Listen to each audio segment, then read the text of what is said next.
Bearcat Bounce Podcast, back at it again. Happy Monday. Monday following yet another Super Bowl Sunday where a former Bearcat, big time Bearcat, always a Bearcat, takes home a Super Bowl championship wearing another ring.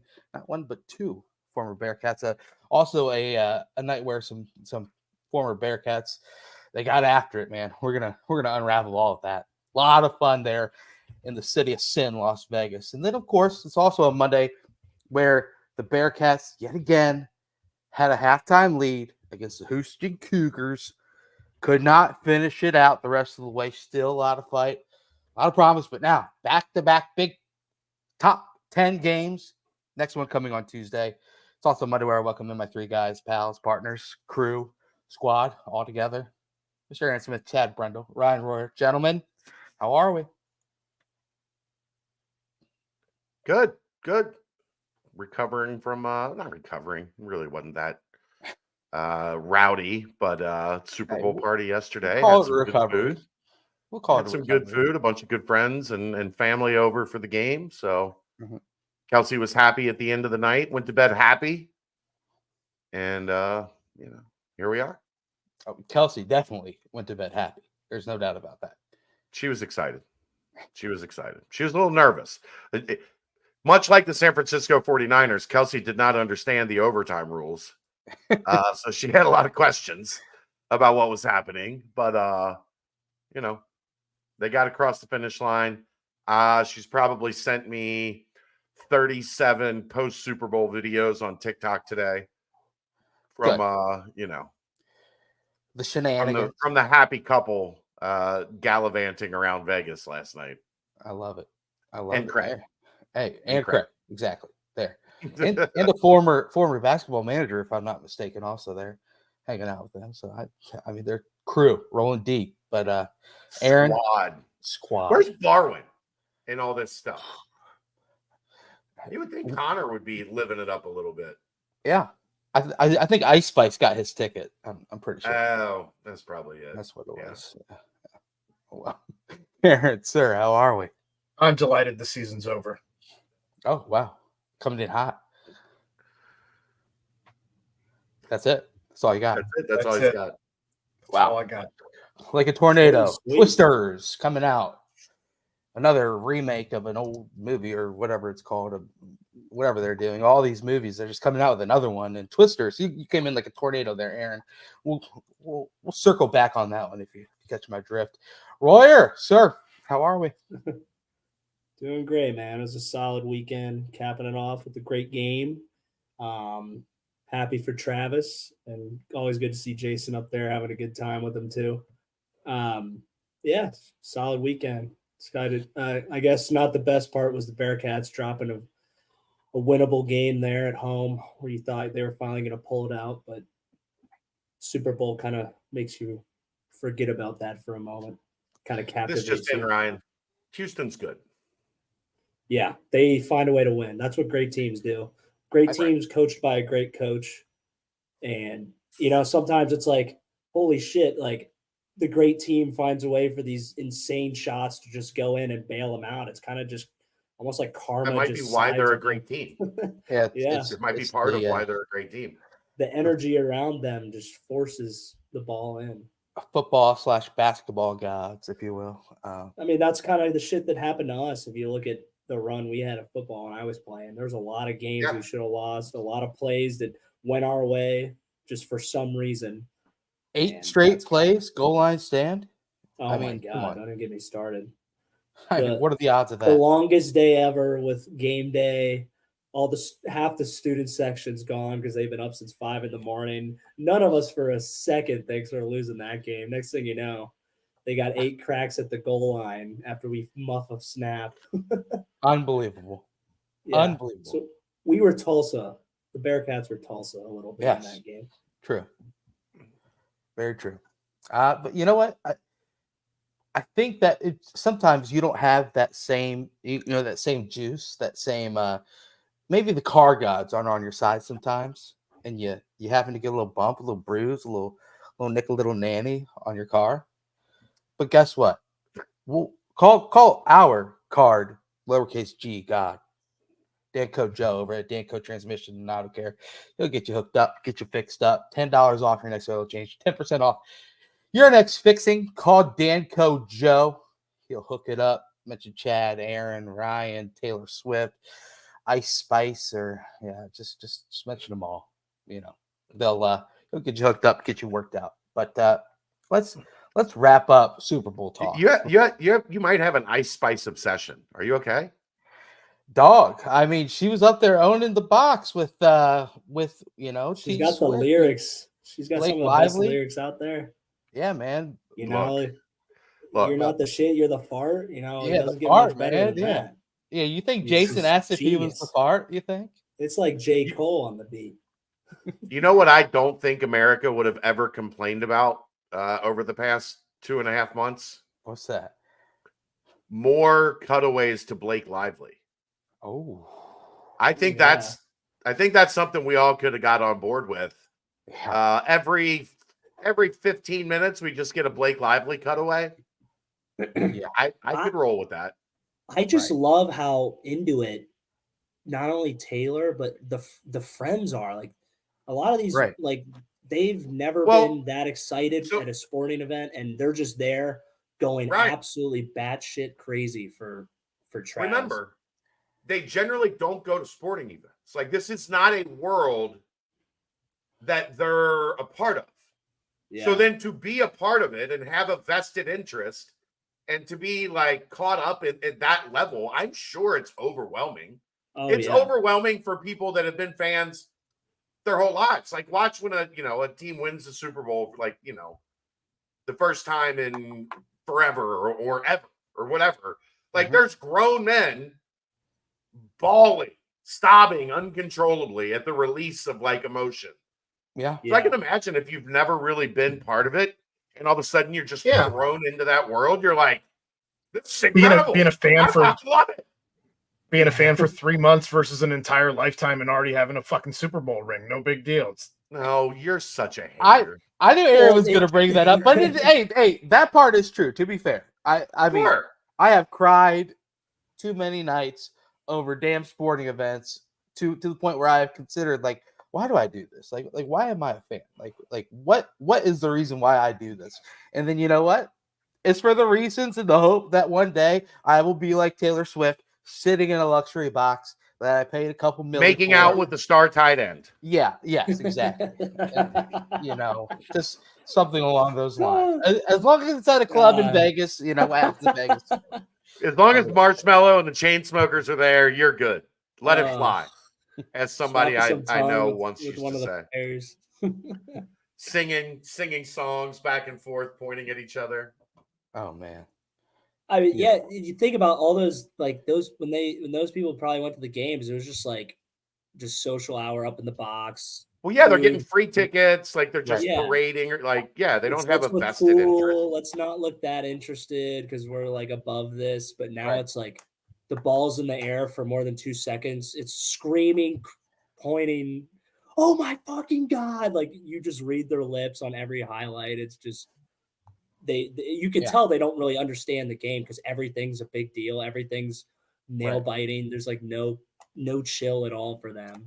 Mm-hmm. But I had to explain to my girlfriend during the national anthem. She's like, why are they crying? Like, are they faking? And I'm like, no, this is like a big deal to these guys. She's like, why do they care so much? Like, they're already millionaires. I'm like, well, it's kind of like the biggest thing ever. He didn't mean it. You're right, Royer. And the overhead on the national anthem, too. Shouts to Reba McEntire. How about that? Let's go. I didn't bet that. Do they put that on the main sports book? So you got to get out. You got to get with one of your buddies. Oh, yeah. Oh, they do? I didn't look for it that hard. They ban it in most states. I think this year was the first year they banned it in a bunch of states on sports books, yeah. But yeah, bookie. Gotta hit up the bookie. But normally they put a cap on that because it's easy to find those things out. Well, what if you get a inside tip? Like, what if you know somebody? Did you see Reba actually had like a thing she put on social media with her boyfriend or husband or whoever it was? I mean, I'm not saying I don't have a tip, but I'm saying I might have a tip. Right. Next year I want to bet on the sign language national anthem. When Oh. the last sign gets put down, I want that to be a new bet. Do you guys remember Josh Katzowitz? Yeah. You probably, I think he was before you, Ryan. He was a reporter that worked for us for a little bit, worked for the Post, I think, and worked for Go Bearcats for a little bit. And he has timed the national anthem at, I think, every sporting event he's ever been to. He has a notebook that is just Yeah. All right. like date, what location. what is the I don't know. I think it's just something he started doing when he got into the business. And like, look, I've never most heard of something like reporters- that ever. most reporters have a little OCD in them. Yeah. Like, it's just how it works. And I Right. think the little OCD, like, and he had it like every game. They would do the national anthem. He would start the timer, stop the timer when it was done, and write it in the note in his little notebook All right. how If long there's the national anthem was. anyone that should win the bet, it should be that guy. Yeah. He should know. He's got extensive. We gotta Maybe make some he is calls why on they him. sportsbooks stopped taking the bet. It's like foul That ball is- guy, He catches all these damn foul balls. Oh yeah. Just studies hard enough. He knows it. Royer, golly.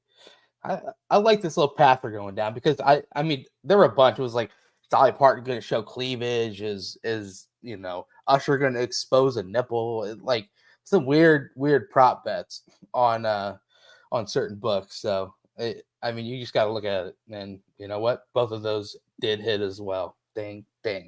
But you know what?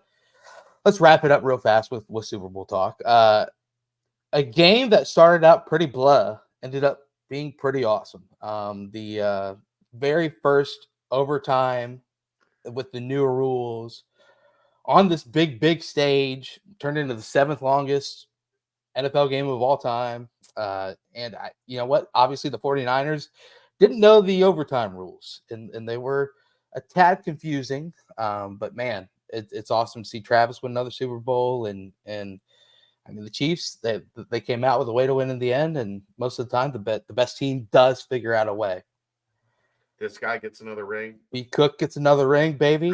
It's another ring. And hopefully he comes back and he is better than ever after a full rehab and all good to go for next year. But guys, just thoughts on the Super Bowl overall, and then let's wrap and get into some Bearcat talk. Yeah, you can't at this point. If you bet against Mahomes, you're an idiot. Like, he figures out how to win these games. Now, there's some dark arts at work. San Francisco's best linebacker pops his Achilles running on That the was field. weird. Yeah, that's weird. They have a punt hit off somebody's ankle. The place kicker misses his only point after attempt in the history of his career. Yep. Like, there's always something, but the guy goes out and wins in the biggest stages. So I figured Kansas City was going to win. I never even really wavered in that belief because let's face it, San Francisco didn't play poorly in the first half. They just couldn't score. Kansas City played like shit. They did. And it was a one-score game. Like, if you play that bad and it's a one-score And game. it's 10-3 at halftime. Like, yeah, like I feel better. Yeah. I feel better about Kansas City than I do San Francisco at that point because Kansas City hasn't played any good ball yet. And guess what happens in the second half? Travis starts getting open. Yeah, but Travis starts getting open. I think he had 94 yards, 91 yards, something in the second half. Like 8 catches, 94 yards. Yeah. Yeah. I thought he was going to score on that crosser. I did too. Oh Can my! you imagine? I think if he would have tried to work back towards the middle, he probably could have, but he took the safe play and just went out of bounds. Didn't risk it. Yeah. And then he's pushing towards him like he's gonna score and get pushed into the end zone. And you want to talk about the conspiracy of Aaron? I mean, holy shit! I was like, I literally stood up. He's like, he's going in. I'm like, there it is. There is he really? Like, it was more like, is he really gonna fucking score this touchdown? Is this really about to happen for Trav? Oh my god! I mean, it would have been like a so. walk-off pretty much because Yeah. there was 10 seconds when he went out of bounds. Yeah. It would have been like right there at like. I mean, I think he made the smart play. Let's be No, honest. that was in overtime. I'm talking about when he. No, when he was like, you realize if the clock hit 0, it would have went to another. Oh, I was thinking the one in regulation. No, No, I was I'm talking about the one in where he got it overtime. over the when he got it over the middle, Okay. Yeah. got the first down, and the he left sideline. Yeah, That one. Yeah. Gosh. I thought it was a great game. It was a great game. Aaron still is going to be mad about it because he didn't like it, and he's a hater. Yep. But I'm happy for Trav, man, and I'm happy we're getting to see more of this side of Jason. He's acting like a retired football player. Like, oh my god, he does not care. He just letting it all fly. Like, we're seeing all of his personality, and he doesn't have to hold back. Everybody loves him. Like, he's become like America's big brother, kind of, in the past 6 months. I mean, that was a total lights are on, no one's home scenario. We've all been there. You could tell by his dance moves. Some more than others, not you. Some more than others. Some right? more than others. I mean, I'll raise my hand on that one. But the whole thing is it was a scenario where you're cheering your brother on, which is a cool thing to do. Like you said, Sure. you just have a Hall of Fame career. You won a Super Bowl. I mean, now it's just fully shift gears. I mean, there's some people out there talking about, wearing the Kansas City Chiefs gear this quickly. Hey, look. Blah, who cares? But how about shouts too? Go ahead, Chad. Shouts too. I was just going to say the shout outs to Kylie. We'll get to that in a second. But guess who the worst player for the Chiefs was yesterday? Worst player for the Chiefs. Yeah. Who you almost got? cost them the game a couple times. Their center. Oh yeah, Creed. Yeah, but Creed's one of the best centers in the league. He sucked yesterday. He had a lot of low snaps, that's for sure. I mean, Mahomes, he had one where he almost didn't save it. Mahomes did a great job getting the ball, but it looked like the Alabama guy in the. It was all part of the script. All part of the script. Aaron, go on your diatribe. I want to hear it. I don't have a diatribe. I'm again just glad it's over. Can't wait till the segment's over. Well, you know what? I never really pictured a world where fifth straight year a Bearcat has won a Super Bowl. I know but like literally the biggest headline grabbing situations involve Bearcats. It's just, and like, cry all you want about the little Taylor Swift angle, Aaron, but like seeing Travis and her kissing, and then they pan over and Jason is up there just acting a damn fool. I mean, those are dudes that rep the sea louder than any other pro athlete out there. That is an insanely awesome thing. Can we get Kylie some Nike gear? Let's update the wardrobe real quick. But no, I went and did dishes when it hit zeros in overtime. I was done. I didn't watch any of it. I mean, if doing dishes means pouring one more big pour of brown and watching the Bearcats unfold, that's doing dishes for me. But another good Super Bowl, another Bearcat victory Super Bowl, another happy time for the Bearcat faithful out there. So you know what, Ryan, you kind of you need to hope that like a couple of these guys, other than like, if Sauce makes it big, are you going to be rolling with him in Vegas, like at Super Bowls, like Craig Carey's doing with the Kelsey brothers? Man, I'd love to. I don't think Ahmad's gonna call me up, man. I think he's big into the video game scene, and another thing is he doesn't like to get after it on the booze like I do. So I don't think you would be the worst bodyguard on the planet. I'm gonna need Alec Pierce to get big. That's my only chance. Okay, that's fair. That's my only Colts chance, get to the Super man. Bowl. The problem is Alex is the quietest person ever, Where like the reason Jason and Travis are megastars is because they're Jason and Travis. Right. Yeah, they Right. have the stare. They have Travis is setting himself up to be in movies. That's the kind of guy he is. He's like a movie star potential.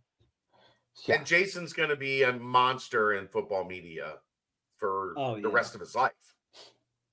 Right, as long as he wants to. They're both set. Yeah, I mean, but really, Royer, how close are you now? Like, you can't even get him on this fucking podcast. He doesn't like talking. He literally wants to sit in this little cave and just be by himself and do his own little thing. I mean, come on, man. All right, fine. We'll get Greg on instead. Greg, come on. Come on. Greg will get out of here in a heartbeat. Oh, yeah. He'd get on right now if you texted him. Aaron had Greg on the PTP. I did. Gotta love it. Gotta love it. But yep, that was it. Really good Super Bowl. Halftime show was pretty awesome. Usher had a lot of bangers, safe to say. Can I be honest here? Yeah. It wasn't bad. Right. I liked it. R&B is not really the genre for that format. Fair. You know what I mean? Like it was good. It was nostalgic. I like a lot of the songs, but I like when Dr. Dre's out there, they're playing bangers, like legit, like hits. Not that Usher's songs aren't, but like they don't hype you up. They make you want to go have a baby, and it's halftime of the Super Bowl. Song. Yeah, I was going kind of hard for that. But the minute that Luda showed up, it saved the whole thing. Little John in the crowd.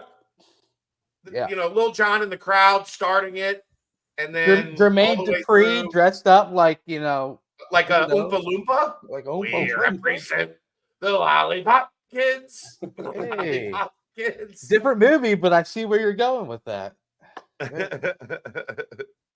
Yeah, Brad, that was like I combined two things there. Your high school, your high school vibe. I saw somebody had said that he was wearing toddler girl socks. Yeah, and I don't know what that dude was. That looked about right. Looked about right. Yeah, Ryan, those were those high school bangers, man. That was like heat back in the day, man. You know how it is. How old are you? I mean, they're great songs. Don't get me wrong. Are you 31? No, I don't disclose my personal information on this podcast, but yeah, I'm around 31. Because it's like you were finishing up right when I was like getting into kind of music. Yeah. So it was like you were probably like what, like a senior in high school. Let's just say I sang the whole there's always that one person that I was singing every single word. I was like riding the bus in like 6th grade, like nodding my head with my skull candies on, thinking I knew what the hell I was listening to. Little you got it bad because that one chick didn't write you a message back on your post-it She note. checked no. She checked no on the thing. The no on the winter. It was over for me, man. It was over. What's the name of that one dance where the girls ask the guys? The Sadie Hawkins. Sadie Hawkins dance. There we go. Chad, I knew I could count on you. Look down I'm at Aaron. old, man. I'm old. I thought Aaron was gonna pull out a good one for me, but he's about to on this next segment, which is why I'm gonna wrap up this segment real fast. Super Bowl. Aaron, can you turn that frown upside down? When we're talking about anything else, yes. Super Bowl, good food, good fun. Now it's time for the Bengals to return and see what they can do. There we go. But quick that time segment, Aaron's favorite segment, brought to you by Quick Paper Supply, your local and family-owned restaurant supply company for all your non-food products. Quick Paper services over 150 restaurants with weekly low minimum next day deliveries. They provide a wide range of food service products from to-go containers, cups, custom printed products, eco-friendly, and more. They also have cleaning and restroom supplies for all your janitorial needs. So Aaron can take that segment, put it in a bag, and throw it out in the trash. Woo! Call Nick 513-470-2029 and reference Bearcats for 20% off your first month of purchases. Chad shouts to Nick for coming over saying what's up during the Houston game. Introduced his business partner to me at Quick Paper Supply. Good to see them. Yes, sir. He, I guess his business partner has seats right across, like right in the section next to us. Okay. His seats are on the other side of the arena, but he had been sitting with his business partner the last couple games, so he stopped over to say hello. There we go, man. Gotta love it. Love it. Got to love it. All right. Well, we got to talk about it. It's about time to start the Bearcat part of the Bearcat Bounce podcast. The good old Houston Cougars. For the second time in the last 3 games, the Bearcats held a halftime lead after an extremely slow start. I'm going to dive into that a little bit later. But it was not enough as Houston had a huge comeback in the second half. A monster run by the Cougars, the visitors, led to a physical victory over the Bearcats, one that we're going to have to dive into, one that, of course, just sucks, a 67-62 win for the now number 3 team in the country, one of the best teams in the nation. Definitely, Kelvin Sampson's got another one. Got another one, guys. Just every single year, rinse and repeat. Chad, Aaron, I'm going to pass it back over to you guys. A couple days to digest it, a couple days to look a little bit closer into the numbers, look a bit closer into the storylines. Just overall takeaway with now yet another top 10 opponent coming in less than 24 hours. You asked me point blank why I didn't think the Bearcats were going to win this game, and I said Juwan Roberts. Who asked you that? You asked me that. Oh, Last Monday. Hey, congrats. Point blank. And I mean, I don't want to be right on this stuff. I had money on the Bearcats. I wanted them to win this game, but I'm ecstatic that it is this dude's last year as a Houston Cougar. We think. We hope. We hope. Yeah. Well, so I went back. Jamal Shed has never lost to the Bearcats. Nope. Juwan Roberts has never lost when playing against the Bearcats. He lost his redshirt year. That was the last time the Bearcats took down the Cougars. The infamous 10 in a row, right? Dejan Jarreau. Yep. In the infamous Dejan Jarreau biting game, the Mamadou Diarra out eating a steak dinner afterwards, saying, "Why do you have to bite me?" Just an interesting little thing. But yeah, I tell you what, Juwan Roberts was always cracked up to being more in this one. Him and Shed, you heard Kelvin Sampson talk about it. He said 2 of them were just, in the second half, he said, "Listen, you 2 are going to take over the game." And he handed the keys over to the car, kind of, not quite to the amazing extent of what Bobby Huggins did with Kenyon Martin back at DePaul. If you all remember that game, you know what I'm talking about. But somewhat similar. Just you tell your 2 best players to go figure out a way to win in a game on the road when you're down by 7 in the second half in an awesomely ruckus environment. So, yes, Juwan Roberts definitely gets a big, huge hat tip to him. Chad, just glaring thoughts. A couple days removed. They played well, but they didn't play well enough to win. They didn't take away enough of what Houston is good at. And you have to give some credit to Kelvin Sampson because they figured out in their game plan, get Shed going downhill into that mid-range, make the big step up, get the ball on the rim. And if he made it, great. And if he missed, they were going to go get it. And CP Bearcat on the board put together a glaring stat. Yep. You look at like, this is why you can't just look at the stats, like the book, the official stat sheet or whatever, the box score. 6 of 25. He had a terrible game. Yeah. He missed a ton of shots. 6 of 25. The Bearcats did a great job. Aaron and I asked on the nightcap Saturday, I wonder how many of those shots Houston offensive rebound. Hell of a stat. Yeah. So he missed 19 shots. 2 of them were blocked. Mm-hmm. So they took that out of the equation. Right. He missed 17 shots off the rim. Houston got the offensive rebound on 10 of those 17 misses. So it's what we talked about, and it's what you will talk about as long as Kelvin Sampson is at Houston. Mm-hmm. Getting a stop is great, but you have to end the possession. Yeah. Forcing 17 misses is probably good enough to win the game. You force Jamal Shead into 17 misses. That's probably good enough to win the game. Yeah. If you close out the possession. Mm-hmm. But they did not close out the possession. What is that, Aaron? 60%? It's got 10 of 17, something. The math major, yeah, probably 65. 60-ish percent. Yeah. 60% of the time he missed, they went and got it. And it's right. It's a pretty good estimation. That's what you get for going to public school in Northern Kentucky. Hey. So yeah, you did a great job on Jamal Shead, but Houston beat you on the shots Jamal Shead took, even though he didn't make them. And that's the mark of a great team. That's the sign of a team that has a culture, has an identity, knows who they are. And here's the thing with Houston. You know exactly what you have to do to beat them. They have deficiencies. They have weaknesses. Yeah. And they are pretty clear what they are. Mm-hmm.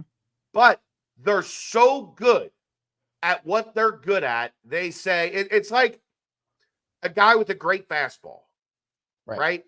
Here's the fastball. Hit it. I dare you. We are going to defend our ass off. We're going to play harder than you.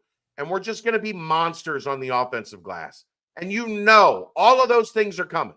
You know, and you can't be better than them at it because it's just who they are. It's their DNA. Yeah.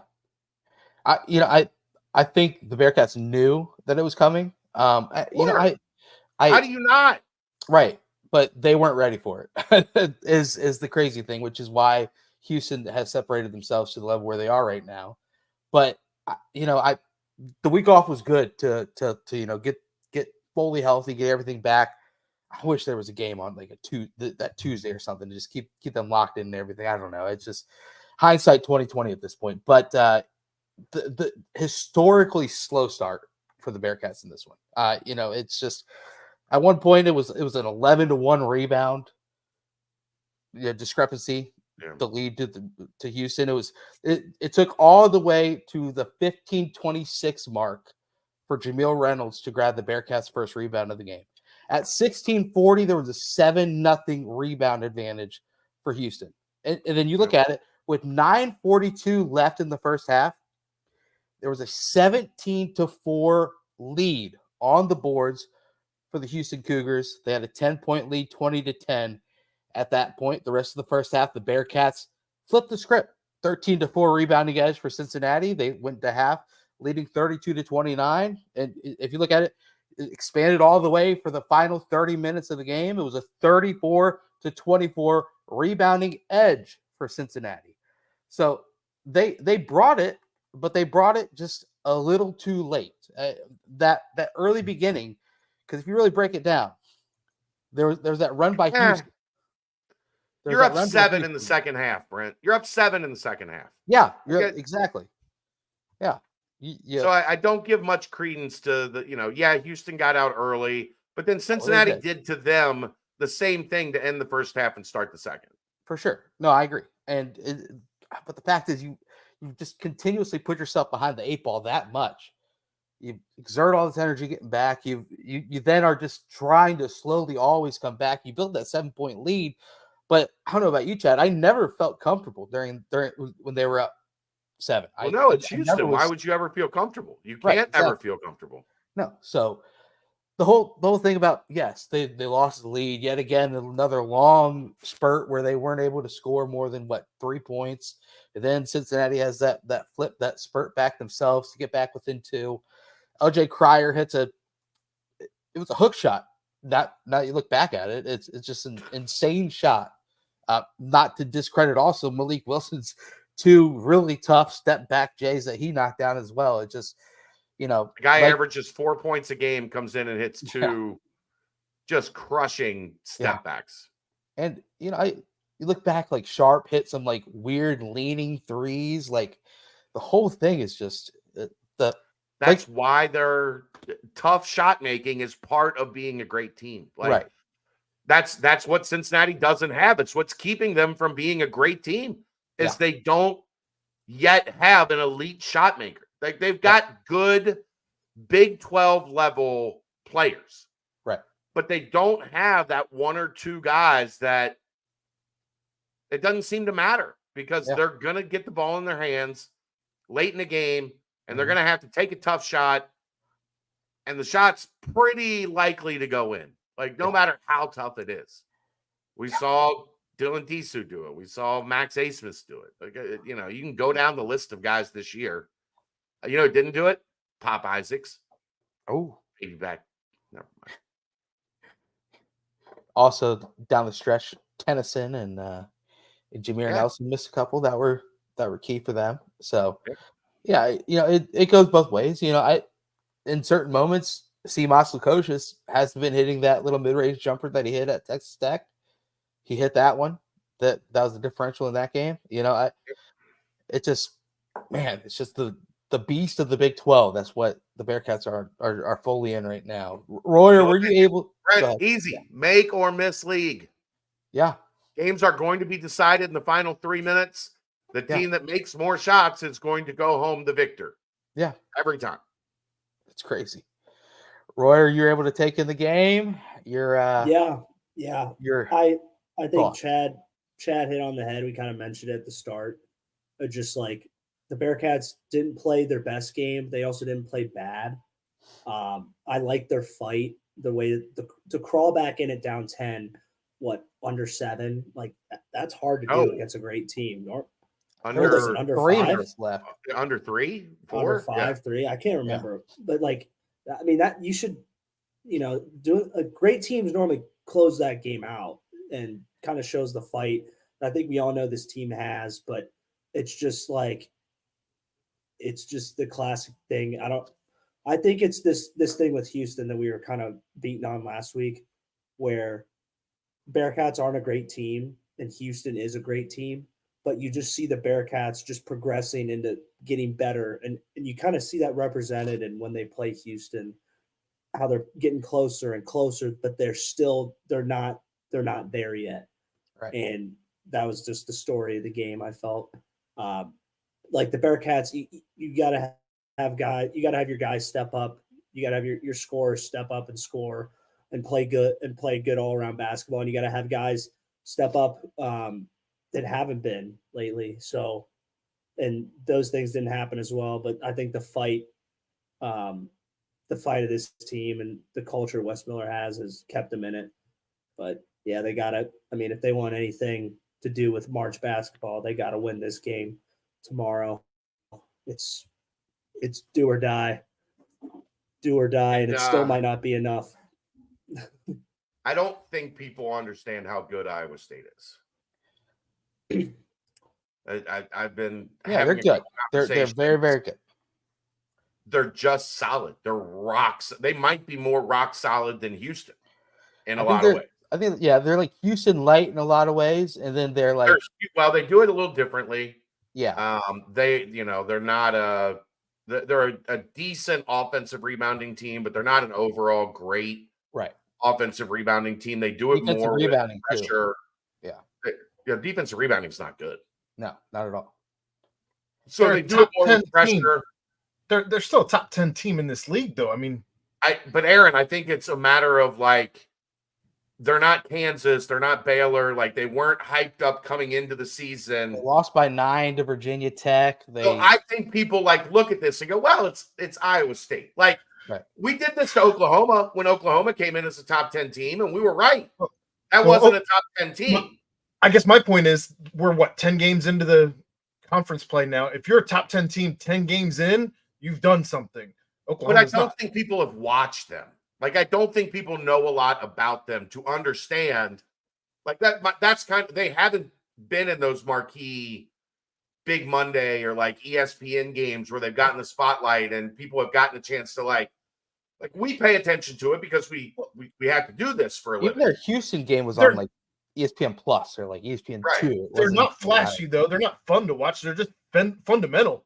It's like Right. Tim Duncan. If Tim Duncan was a team of people, that's what they would be. Not fun to watch, but they win Right. games. They are efficient. They are physical. They're aggressive in the passing lanes. They turn you over Right. big time. Yeah. I mean, and they do it a lot differently than Houston does. Like Yeah. they are on the they kind of they do it a little differently. So I don't think this comparison is like apples to apples, but they pressure you in a way similar to like what the old Jay Wright Villanova teams used to do, where their guards are just in your space. Like whether you have the ball or not, they're great in the passing lanes. I guarantee they chart deflections. I know people love deflection charting around here. But they are, I'm just for people that aren't familiar with them, is kind of who I'm speaking to, Aaron. They're really, really good. Like where I screwed up, Aaron, is I put my eggs in the TCU basket. It's like the sleeper. Yeah. And I should have put my egg because TCU had a little bit more flash.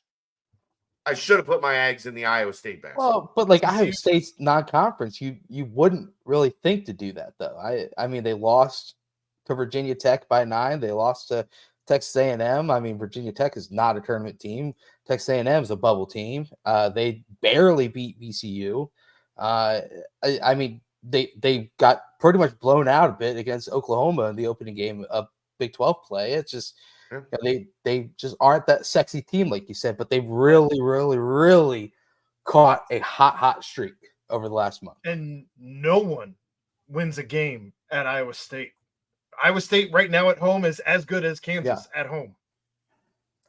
As good as Nebraska. I've watched the team win at Hilton Coliseum. Hey, I did too, man. I saw it. I seen it. Took the most nerve-wracking like elbow jumper by Gary Clark to send it to overtime, but golly. Then Jacob Evans at the free throw line again, icing it. And then, gosh, like how those two shots, the one at the regulation buzzer and the one at the overtime buzzer, didn't fall for Iowa State because those always fall against the Bearcats. I was like, wow, luck is on their side. But yeah, Hilton Coliseum. I did love those Iowa State teams. I got Monte Morris, obviously, was down to UC and Iowa State. Yep. So I scouted him a ton and loved his game. That was a good Iowa State team. Oh yeah. Yeah, it was just a home and home. Geoff. Agree. Aaron, go off a little bit more on Iowa State. Fill in the fans a little bit more about just how good they are. Well, I don't know what else you want me to say. They do everything the right way. They don't lose at home. I'm happy this game is in Cincinnati. We at least have a puncher's chance in it. Otherwise, I'd write this one off as done already and would not be wagering money at all tomorrow. But since it's at Fifth Third, we can play with a little bit with some money. But I don't know. I mean, again, we're 10 they don't games. have anyone that like really goes off scoring. They're pretty balanced. No, and they have depth. That's another reason why they're not kind of going off on scoring. Depth. Like the one guy off the bench scores. Curtis Jones. Yeah, Jones. But I mean, outside of him, it's just like a big man, and that's it. It's similar to Cincinnati. They have depth, and they play a rotation of about 9 guys. And okay, 7 get like a majority of the minutes. Correct, but they still play a rotation of about 9 guys, and everybody scores. And so, what else do you want me to say? I mean, again, 10 games in, you're a top 10 team. 10 games into this slate, you've done something right. You're beating teams that you need to beat. You're defending at home, which is critical in this conference, and they're putting themselves in a very good position as the season winds down. Yeah. Cincinnati's got to be better on the defensive glass. Period. Mhm. Period. Yeah. Iowa State is not a great defensive rebounding team. They are a great offensive rebounding team. And a lot of it is similar. Like, they don't have a lot of great shot makers, great shot creation, but they get the ball on the rim and they got a couple. They're big. Like, they're big Yeah. overall across the board. Like, they play size. You got to keep them off the glass. You got to limit to one possession. Mhm. You cannot give up 17 offensive rebounds and 22 second chance points in this league and expect to win games. That was what, a third of Houston's points? Yeah.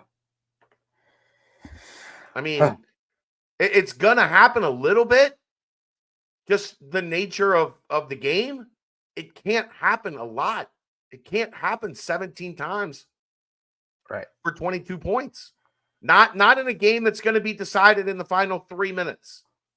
Yeah. I'm interested to see kind of what the game plan personnel wise is that West throws out there, because they've, like, Trey King starts at the 4 for them. He does have size, but he has the ability to step out and hit open shots.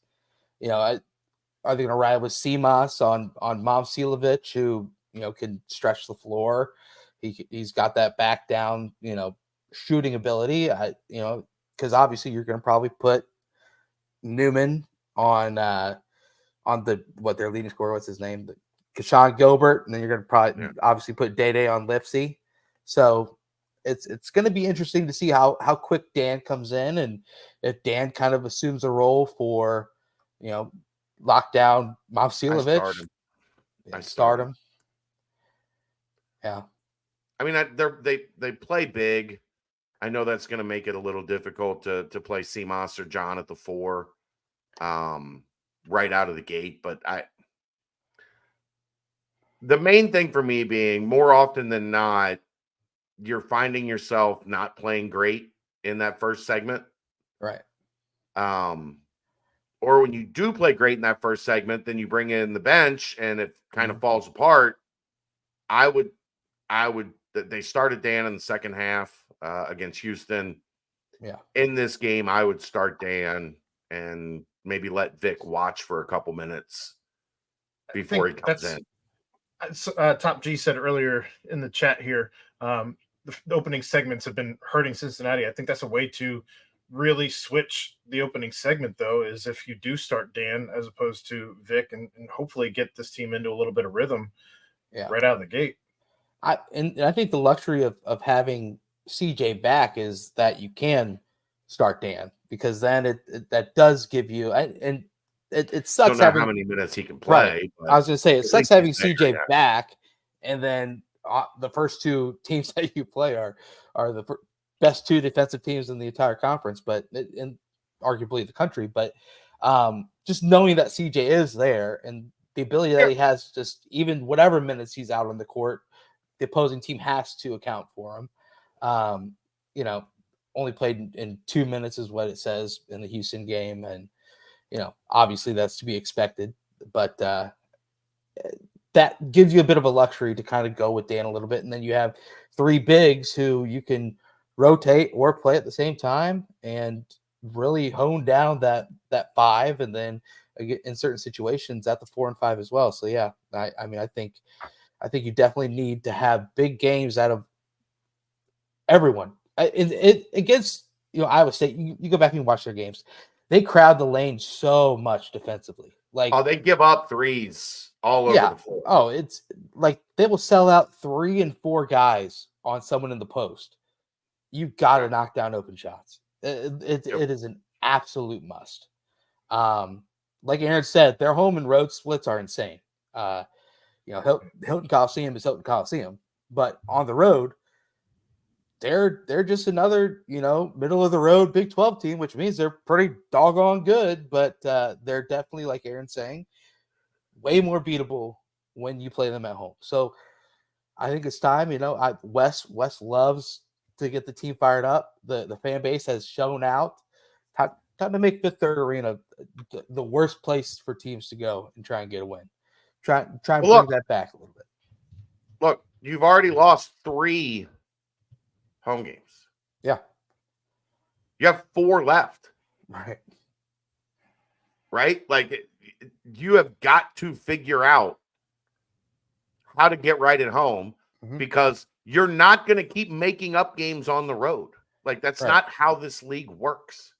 No. So you have to win this game. I mean, Yeah. I'm not going into like must win, but boy, you really, really need to. Yeah. Especially because this is a quad 1A game if you Yeah. win it. And it is a I mean, home it's game. at the top of your resume. Yeah. If you get to, when you get to Selection Sunday, Yep. it's at the top of your resume. Iowa State and BYU right there Yeah. at the very tippy top. Texas Tech right there as well. So, it's the main thing to me is just figure out a way to win at home. Yes, the crowd has been there. They have been loud. They have done everything they can. I think that'll influence a little bit. Iowa State wants to turn you over a bunch. Cincinnati has been damn good at taking care of the basketball. Occasionally. I don't want to jinx them. It's not like they're going out They've there. got in conference play, they've got willy-nilly. games with 18, 19, 17. At times, they have been, Right. they've either been like they had 8 against Houston, and Houston turns you over. They were great taking care I of the guess ball. that's Against kind of Houston. what I'm just alluding to. Is But they face a similar team that's going to try and amp it up against you. yeah, I mean, you have to take care of the ball in this game. You have to be crisp in your passing lanes. You have to move the ball decisively because if you are tentative, Iowa State is going to get you, and they do it with steals. They do it with live ball turnovers. They're going to get you and go dunk it. Right. Yeah. Jeffrey, I don't really worry a ton about that. Cincinnati's not trying to force turnovers this year. They're trying to defend you straight up one-on-one. Like they're not overplaying passing lanes. They're not a pressure style defense. It's not what their players say that they're best at. So I don't sweat like low turnovers, specifically when you're playing like a team like Houston, because that's the way. I guess that's what I'm getting at, Jeffrey. Because that's the way you play, you're not going to get Houston to turn it over a bunch. They're not just going to make unforced errors, and you're not trying to necessarily force turnovers, so that number's probably going to be pretty low. That's all I'm getting at, brother. Yeah. I mean, last 8 games they're averaging 11 a game, which is pretty good. They've gotten better, but they've also had those games where it's like, what are they doing? TCU 16 at Kansas. I think it's loud spurts that they have where they kind of turn it over a lot in those little spurts that kind of throw everything off as well. But but that hurts worse, Brett, because you're turning it over like 6 times in like 8 minutes. Mm-hmm. Yeah, I agree. Like you had 12 possessions and you turned it over 6 of them. Like, what are we doing? And another thing is like, yes, only 8 turnovers against Houston, but I consider a lot of those offensive rebounds a turnover as well because you're just taking over additional possessions that you could have had. Yeah. So, it's a big one. Got to win the home games. Got to be able to add that to the resume. It's the top of the resume type win. So, we'll have to see. Hopefully, Vic gets out of the rut. I'll say that word. See how those minutes are going. Jamil on the surge. Continue and pump him to the utmost. It's not a crazy good scoring post players like Juwan Roberts was able to do, like Aaron was pointing out. It's you have a chance to kind of really hone in and protect the paint and play really well in the paint, and you're going to have to against these guards that like to get downhill. So can't foul, can't put them at the line. They're not a great free throw shooting team, but this is not a Cincinnati team with great guard depth. So if 1 or 2 of those guys is in foul trouble, right, like you're maxing out, you're stretching your roster pretty thin because the help is 3, 4, 5, not 1, 2, so to speak. It is one last thing. It's crazy the amount of threes that they they dare you to shoot the three pretty much. Right. And I mean, teams are hitting 34.5%, but they're getting they're number one in conference play and point distribution of threes, and they are also the best defense in point distribution for 2-pointers. So they will protect that paint at will. There is no one on this Cincinnati Bearcats team afraid to take that bet. Fire away, as long as they fall through. But yeah, anything else on basketball before we start riffing with Royer? If he's still around there. He always likes to take a break right around Griffin with Roy. Like, I know. This is when we need you, Ryan. We're about an hour in, and the guy gets hungry. I just want to know what topping he's putting on his popcorn tonight. Unless he's going back with the eggs. There he is. Oh, water! It was water time. a little extra bourbon in there for the riffing with Roy. All right, that's your Quick Paper Supply timestamp, your local and family-owned restaurant supply company for all your non-food products. Quick Paper services over 150 restaurants with weekly, low minimum next-day deliveries, providing a wide range of food service products from to-go containers, cups, custom printed products, eco-friendly, and much more. They also have cleaning and restroom supplies for all your janitorial needs. Call Nick 513-470-2029 and reference Bearcats for 20% off your first month of purchases. This is where we might need your help, guys. We need a logo. We need a logo for this because it's now official. I got to read. Oh, we need a graphic to put up for new riffing with Royer. Oh. Put that channel. I need to hit up if Taylor, if you're watching this, hit me up. Yeah. But it is. Go ahead. It's got to be Royer like sitting down, sophisticated with a whiskey glass in his hand, a bottle of New Riff bourbon right there, and bottle of New Riff on the table. Yeah. So here's our first new riffin with Royer. Read. New Riff, fiercely independent and unabashedly innovative. New Riff produces award-winning bourbon, rye whiskey, and gin at their distillery in Newport, Kentucky. The Aquafire Tasting Room, located on the third floor of the distillery, features cocktails, flights, and pours of New Riff's entire line of spirits, including rare, limited edition, and distillery exclusive releases. This is big, guys. This is big. This might be the best offer we've ever given with a partner here at Bearcat Journal. You ready? Bearcat Journal listeners can save 50% off distillery tours when they use the code Bearcats24. So you go, you get a full look, a little tasting, a little fun, a nice little afternoon at the New Riff Distillery in Newport, Kentucky. For more information or to book a tour, visit newriffdistilling.com. Again, that code, Bearcats24. Lowercase, all one word, Bearcats24. 50% off.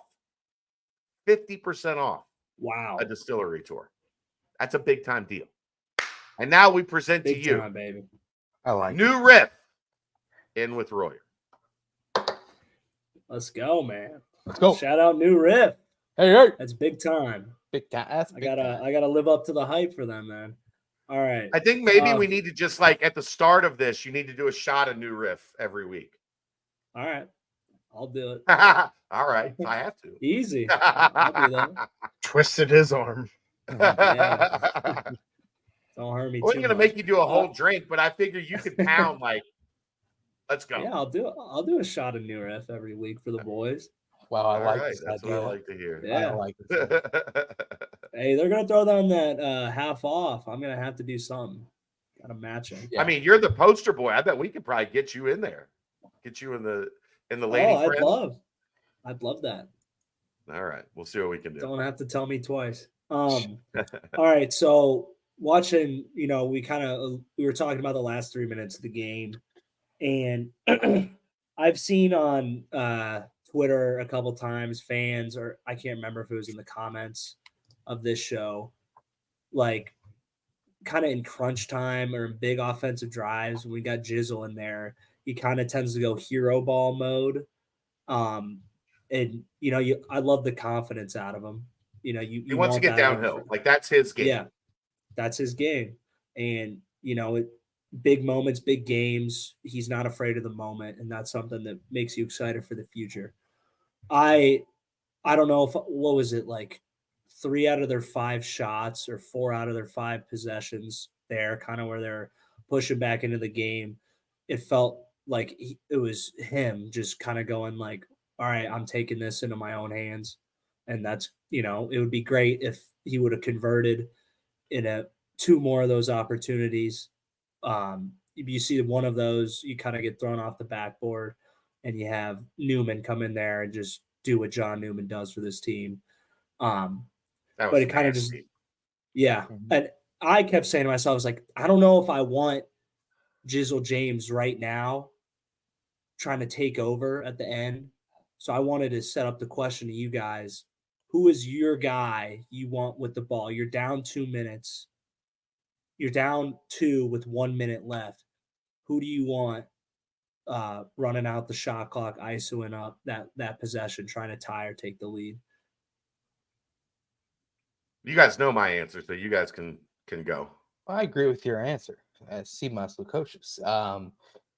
I think the main factor of having someone with the ball in his hands and trying to get something going is the fact to be able to pass out of a situation as well. And I think that is the one facet of Jizzle's game that isn't quite up to speed. Is he can get downhill and he can get to the rim, and he has that nice little stop, turnaround, mid-range jumper as well. But he when he's deciding he's going to attack, he doesn't look to pass. You know what I mean? So in those situations, Simas can do the same thing. He's crafty to get around his defender, and if the shot's there, he'll take it.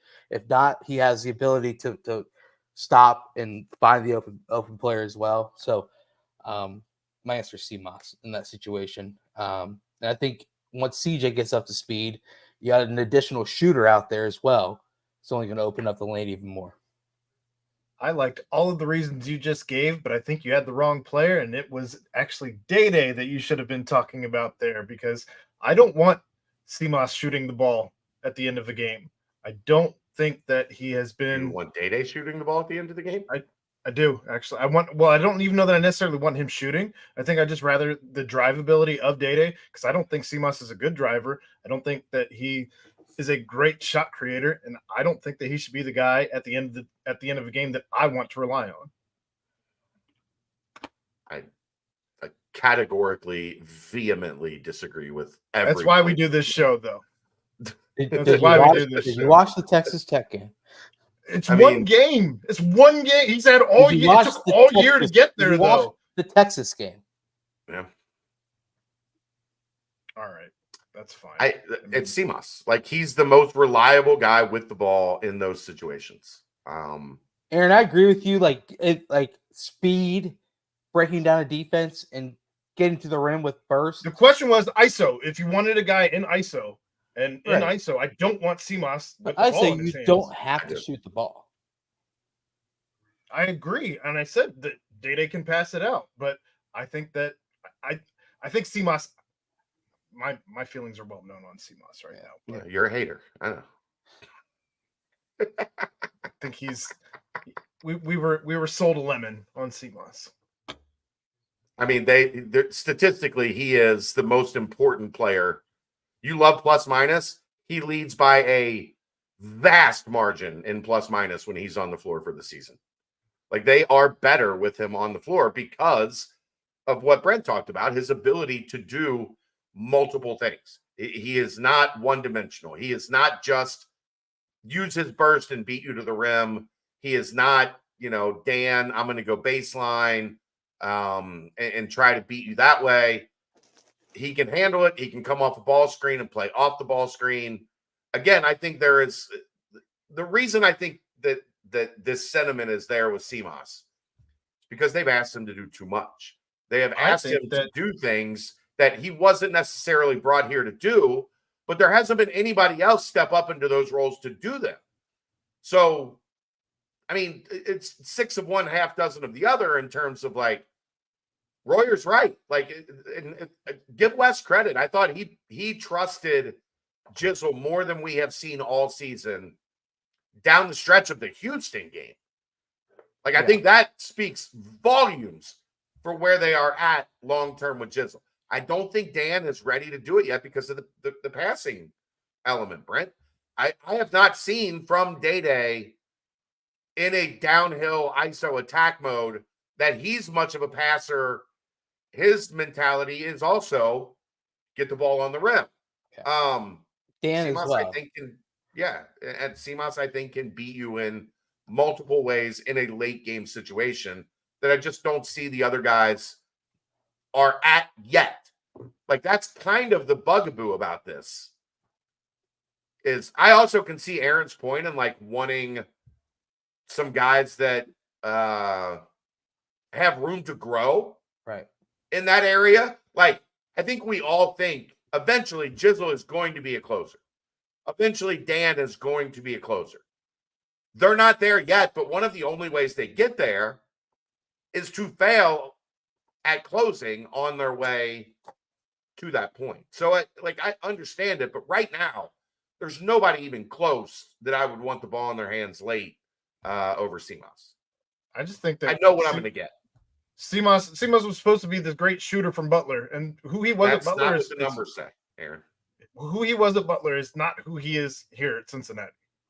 Because they're asking him to do more than he's capable of because the team is not great on offense. Like, if you go back to those Butler teams, they had like there were 3 guys on that team at the top of that roster. Let's also be honest.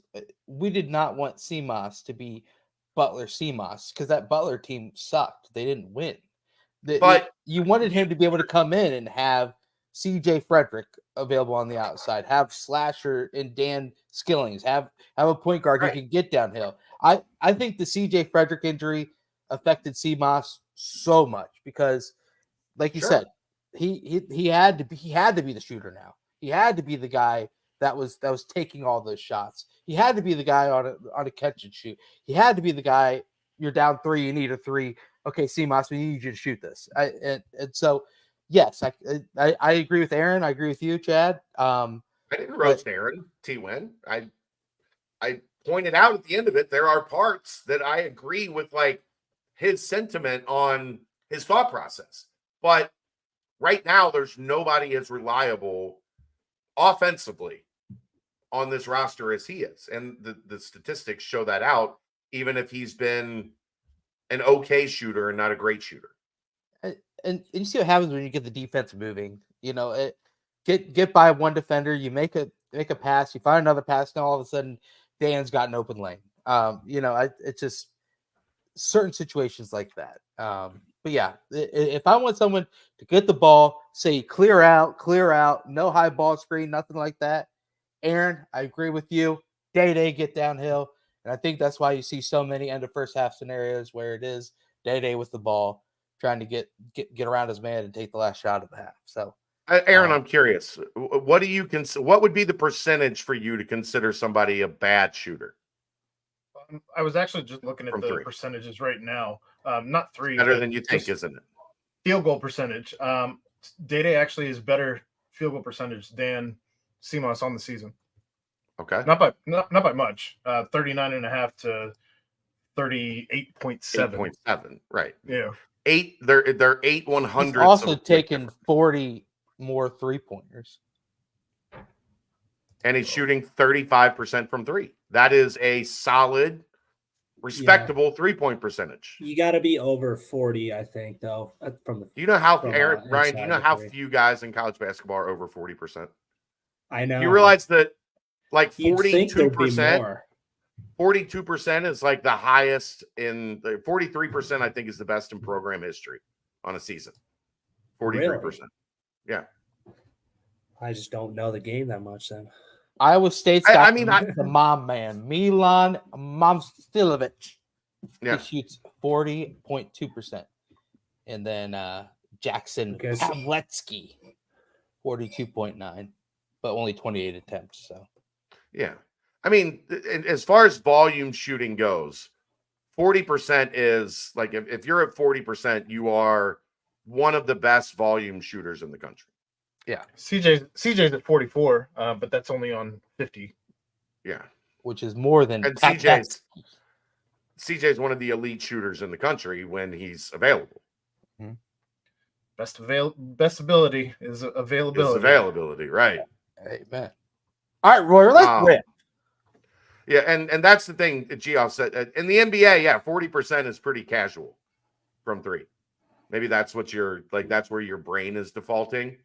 In college, man, if you shoot 37, 38% in three from college, you're a really good shooter. CMOS. You're up, Ryan. All right. So this one, I think you guys might get a little kick out of. If Vic Locken scores 15 points by the grace of God, do we win tomorrow night? I would love to say yes. There's been so many different anomalies with this team. Like, if they don't turn it over against Houston, they're going to be Houston, right? And they turn it over 8 times and they still lost. But ultimately, and this is, I was in multiple fights on Twitter over the weekend because people just have a bad understanding of how sports work. Vic is one of the best players on the team. For the team to reach its ceiling, Vic needs to get back to being good. He doesn't need to be great, but he can't be ineffective. He can't be a guy that you only play 13 minutes because he's not helping you when he's on the floor. He has got to get back to, if not even 15, Ryan, they need him like 11 and 6. Like if he can just be 11 and 6. Box out. Yeah. I know. And that my first thing was like, oh, like what about like 10 or 11? But I was like, well, my point of the question is like if he can get that 15 mark, I think it's in a this big one difference. singular game. Yeah. It makes life a hell of a lot easier, bro. That's for sure. In this one singular game, I say yes. I don't want you playing. I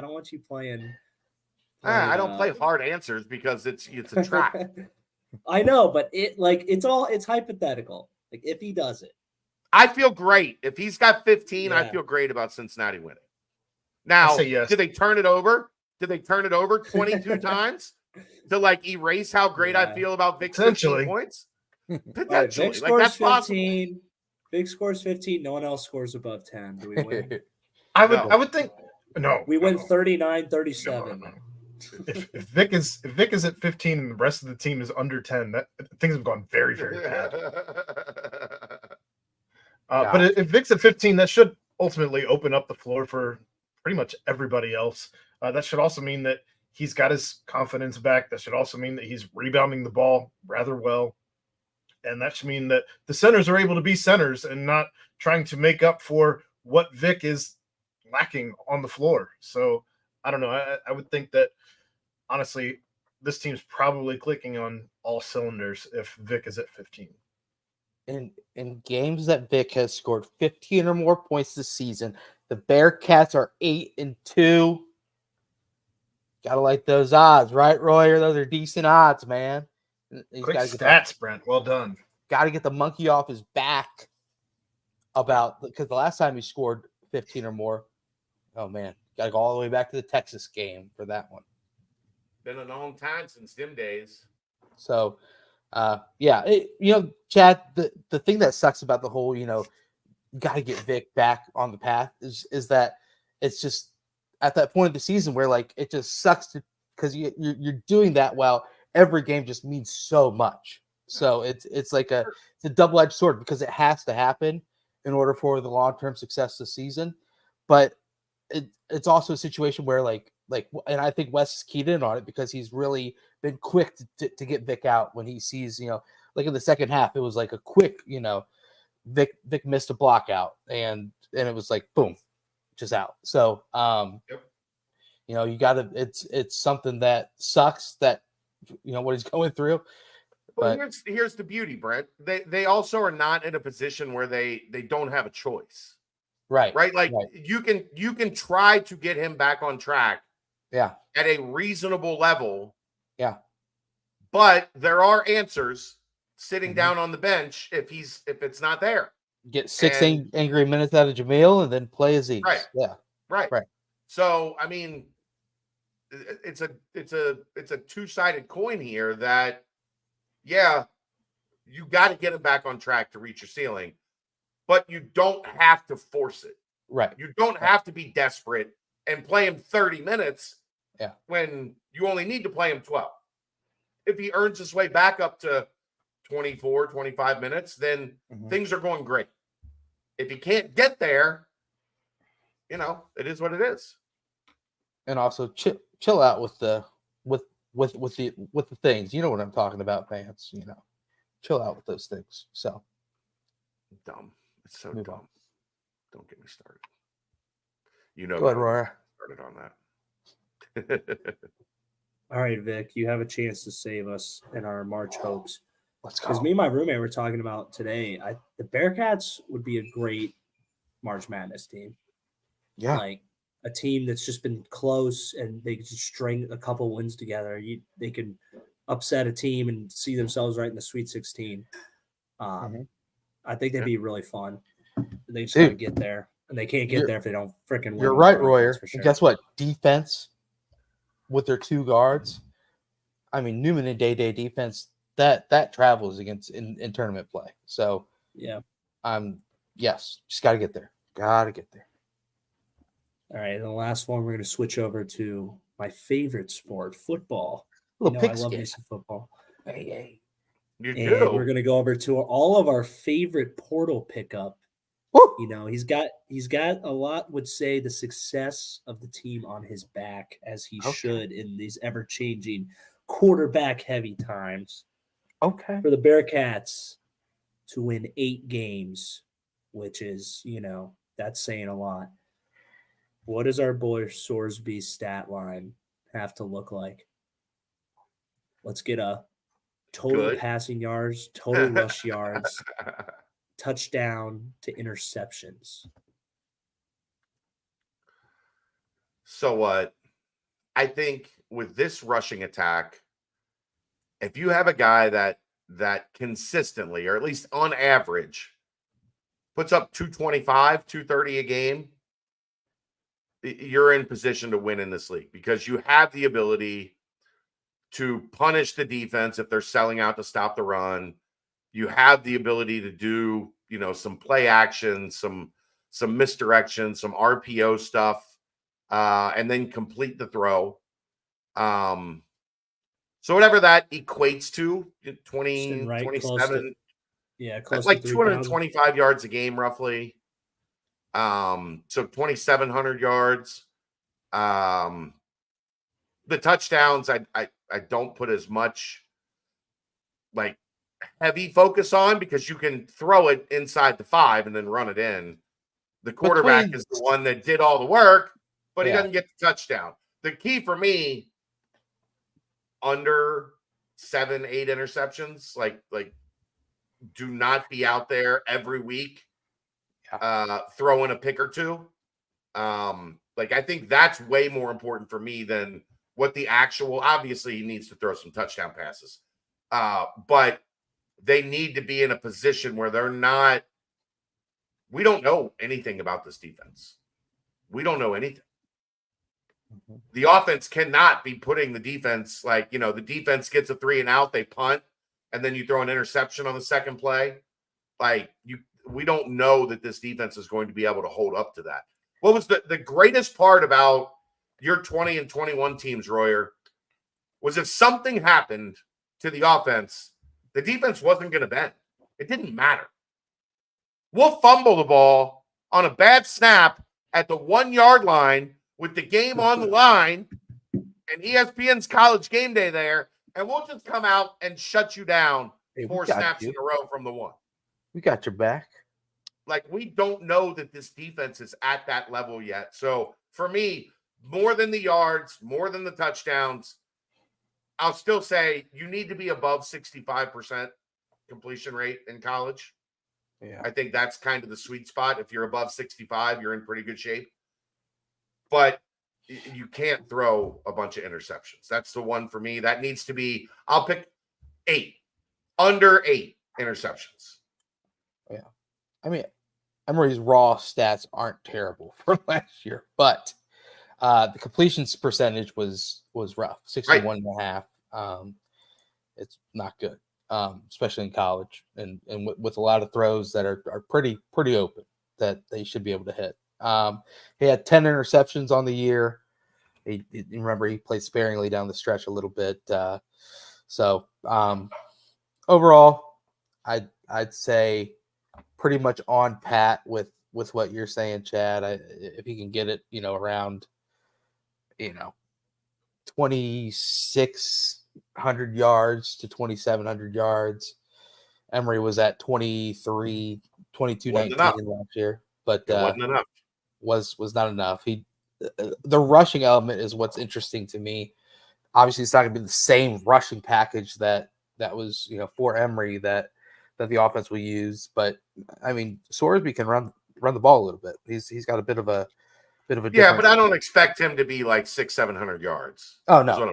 I was going to ask 500. I was saying, I think you'd sniff 500. Right. I was saying like maybe 400 to 500. 4 to 5. Well, and that kind of takes me where I was going to go with this, and I was going to say between passing and rushing yards, I think he needs to be at about 3,200 total, somewhere in that range, 32 to 3,300. And I would think that between the touchdowns, rushing and passing, probably somewhere around that 25, 28 mark or so. But I think the biggest thing more than anything, that'd be a damn good year. But yeah, I think the biggest thing more than anything would have to be limiting turnovers, because I think this team is going to rush far more than I think they want to lean into the rush more than they want to lean into the pass. And I think that in order to be successful, they're going to need to run the ball really well. But yeah, I think probably 3,200, 3,300 and 25. Aaron, what if I gave you 3,000 rushing and passing? If I said right now, I'll give you 3,000 combined yards for Brendan Sorsby, rushing and passing, do you take it? Yes. Absolutely, you take it. But at the same time, but is it good enough? That's like even. Yes. I think people I don't think people understand the difference that you're talking about 3,200, 3,300. And well, what I'm looking at can make a vast difference. What I looked at was Dez's career. I pulled up Dez's stats, and his last year here, he had 3,300 passing yards, and I know that's not a fair comparison. And he also that was his least amount of rushing yards. He had he didn't rush at all. Really. Right. He had 365. But if you look at the COVID year, he had about 2,300 yards and almost 600 rushing yards. That was in 10 games, though. It was, but that's over 3,000 total. Right. And that's only 10 games, not 13. So that's where I was purposely pointing out the importance of the difference between 3,200, 3,300. And if I say I give you 3,000, I think you have to decline because I don't know that that's good enough. 2,600 plus 400 rushing. I'm backing you up. I just wonder how much we're getting from the rushing game at that point in time. I don't know where they're going to lean on Sorsby as a passer in these games, as opposed to getting the run going, and how much they're going to rely on the run. I don't know the balance of this team as it currently exists, I guess. Would this be fair, Aaron? I think the question on Sorsby is, what does he get as a guy that escapes the pocket? Sure. Like, okay, designed runs are designed runs. Like, I think he's going to be effective in that role. But, like, is he good enough to escape an edge rusher coming, wide outside and then getting, up through the A gap to get one of those important, like 3rd and 7 conversions or something like that? Like, we don't know as a scrambler what he is. And before he takes off, how many reads is he getting to? Is he like last year where we only got to 1, maybe 2? I mean, that's going to be on the offensive line because that affects your clock. Well, I don't know how much last year was on the offensive line as opposed to later in the season, as opposed to just what he was accustomed to. So he only made 1 read and then he was gone. I think there was a lot of pressure that messed up his clock. Like, look, when you're 5-6 games in and everybody is coming after you, at like 2 seconds, like 1, 2, oh shit, you're not going to get too many reads. It's a concerted effort. Get out, get out, get out. It's a concerted effort on a lot of different parties. Don't get me wrong, but I wonder, especially towards the end of the season, how much there was no clock anymore. He threw the clock in the trash. I guess here's what I'm getting at. I wonder how much is going to be stay in the pocket and potentially like Ben. Ben was waiting until there was a guy 6 inches from smoking him, and he would still get the ball out for the most part. Is Sorsby going to be a guy that is willing to like stand in there and wait that extra beat for a guy to break open? Or I think to your point, Emory's clock was messed up. It was number 1 read, hot read, get the hell out of here. And I don't think that's productive because what did we see a ton last year? Guys on the backside open that his eyes never got to. So it's going to be an interesting balance with Sorsby on what is he as a I don't think scrambler is probably the right word for him. What is he like? What's his pocket presence? Awareness? Yeah, what's his pocket awareness presence? I think that's going to be the important part to get him up. But I think you're right. I think it needs to be 3,300 production from Sorsby. And then if you get another 2,000 plus in the run game, because Satterfield has averaged 200 yards rushing for the last 5 years, his offenses. So then you're talking about 5,500 yards as an offense. Yes. If you tell me today I'll give you 5,500 yards on offense, I will take it. One of the better offenses in the country right there. That's my point. That's where I'm at. We don't know with this defense. Yeah. I'm assuming the offense is going to have to be good for this team to get where it wants to be with a first-year coordinator, potentially an entirely new system. Yeah. Offense is going to have to be a lot better. I think we took this question a whole different place than Ryan actually anticipated. It's good though. It's a good debate. It kind of leads us down the path we wanted to. Yeah, if he's hitting that 33, he's in that 33. We should be in a lot of games, and I think some of those 50-50s are going to go our way instead of the other way like they did last year. Yeah, and if we can start off 5-1. And I think if he's on pace for 33, we're sitting right around that 5-1 range. Can we grab 3 more out of the last 6? Think if Emory hit like 3 of those deep balls, right? Which would have taken him. He's right there at 31. Right. Yeah. So, yeah, interesting. Good Love stuff, the question, Royer. Excellent debut of Riffin with Royer. You're good at that, Ryan. At our new friends at New Riff Distillery. I love it. Trying my best. I love it. Let's stamp that time. That is your Quick Paper Supply timestamp. They're your local and family-owned restaurant supply company for all your non-food products. They provide mostly disposable restaurant supplies, products like to-go containers, cups, pizza boxes, to-go bags, can liners, napkins, etc. They've been open since 2009. And are one of the largest minority-owned companies in the city. Call Nick, 513-470-2029, and reference Bearcats for 20% off your first month of purchases. Boom. You are trying to have your ad read here. We still are looking for a sponsor for the mailbag. We ain't doing mailbag yet. We're not there yet. Just some quick hitters. Doesn't change what I said. I saw the mailbag. Contact me, and we'll get you taken care of if you want to sponsor the mailbag. Yes. Real quick, just some football quick hitters. I hope Royer is not too far away because I wanted him to touch on. I mean, now it's got to be food. Topics. Like we're 90 minutes in. He's got to be starving. At this definitely point. food. Definitely a food type scenario. But I guess I'll pass this with you two guys real fast. The commitment of Zion Johnson in the class of 2020. There he is. Oh, you're muted. Bathroom, man. All that water I was drinking. All that New Riff. I gotta hold a whole bottle of New Riff. Royer, would you hold your bathroom until tip tomorrow for a guaranteed win? Do I have to hold it, or can I just piss and shit myself at work? Oh wow, that's good. That's a That's good wildly idea. unhealthy, Brent. Don't do that. I'd do it in a heartbeat. I don't think it's possible. Or at least I'd try my hardest. I would try my hardest. If you didn't drink any water, you probably drink or eat anything. You probably pass out, but it's just wake up before tip, inject yourself with an IV. Yeah, maybe. All right, real quick, class of 2025. It's a running back commitment.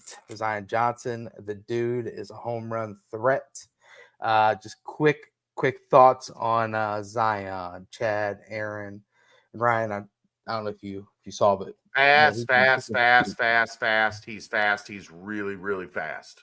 Need that in college football. Explosive plays, and you need to finish them off too, because you never know what's going to happen if you don't get in the end zone. It could be only 3, it could be 0. You know, people like going for it more now. You never know what's going to happen. Block kick. Remember that one game that happened? We lost that one big bell. Stuff like that. You could use home run hitters that get in the end zone. He's nice. Yeah. He's fast. He's really fast. Speed good kills. Look, this wide zone offense requires guys to be able to take it the distance, and he can take it the distance. So, composite 4-star, 3-star on 24/7. Look, if you're 55th in Georgia, you're good. I'm just like, you're real good if you're 55th in Georgia.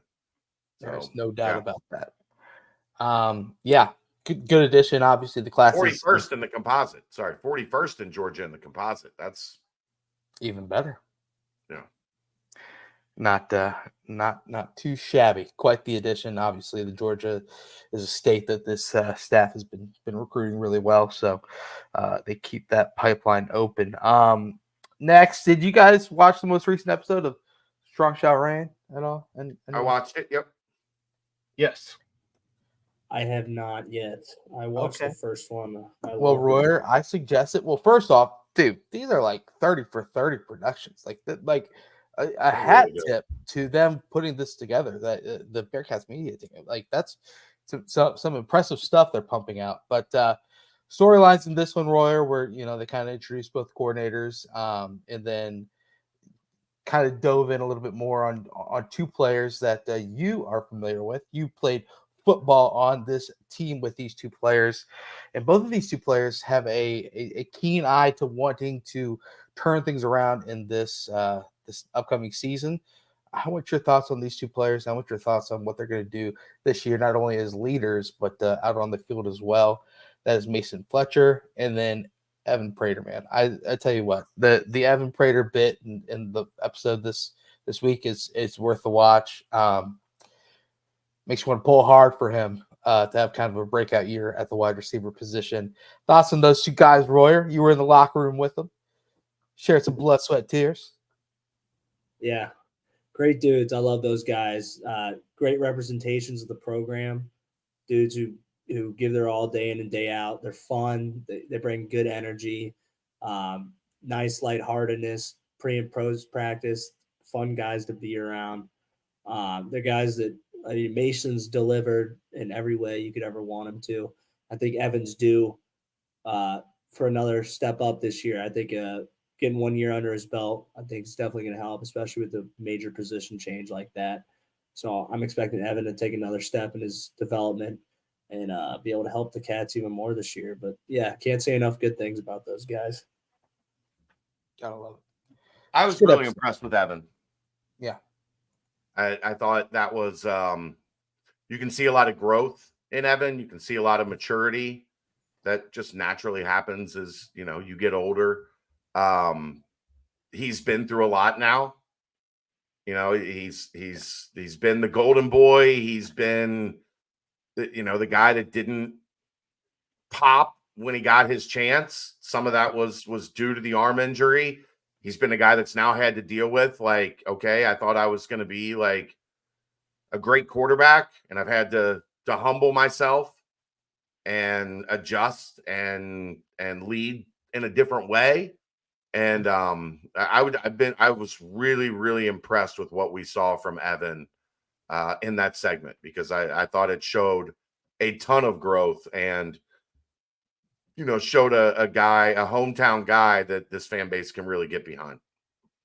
Piggybacking off of that, I think that this goes back to everything that Ryan's talked about since Satterfield took over and just establishing that culture. And I think that when you see guys like Evan, you see guys like Mason Fletcher, they are representing everything that you want this team to represent. And it sounds like this team is going into this offseason with a different mindset.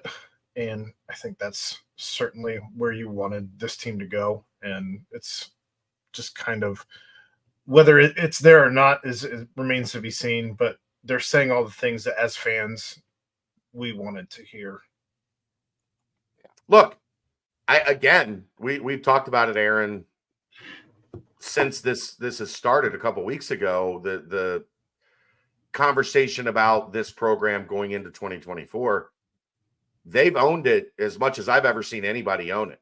The message entirely, when you hear Nico speak, when you hear Satterfield speak, when you hear the players speak, last year wasn't good enough. Like, right. There hasn't been any excuses. There hasn't been any BS. There hasn't been, oh, well, we just lost a couple close games, or, we things just didn't break our way, but what we're doing is fine. The path, the direction is fine. No, that was bullshit. And we don't like it, and we don't like the taste in our mouth. And we're going to get back to, being better. And I think owning it is part of changing it. If you don't own it, it's not going to change. And it's definitely part of growth. Yeah, like seeing the concerted messaging being, we're not doing this again, I think has been really good. I agree. And that's awesome when you see Prater come up and be like, last year that wasn't us. That wasn't good. That right. It's not enough. To quote, I think he said like that is not acceptable. And I just that ish is not acceptable. It's not acceptable, which is the mentality to have. So it's awesome. Last quick hitter. We're going to dive into this on a later episode because we've got a full entire off season to kind of break these things down a little bit. I just want one word from each person, because the betting lines came out, the initial betting lines for over wins. I just want one word, over or under. Royer, time for the boys to win some money again. Over. Line, 5.5. Over. I gotta. The first, they could be sitting. They could very well be sitting at 5-1 to start the year, and if you don't win one more game, holy shit! Go 1-6 down the stretch. Yeah, or 1-5. 5-1. They cracked the top 25 at number 25. Yeah. Okay. Ryan's got over. Chad? I'll go over. I think they, at worst, I think they make a bowl game. Okay. Aaron? Over. Because it can't be. This team. I don't want to do this again. I don't want another fall of doing this again if it's under. I'm with Aaron. No. Right. Yeah. There you go, T-Win. I agree with Aaron. Yeah. Should we timestamp that?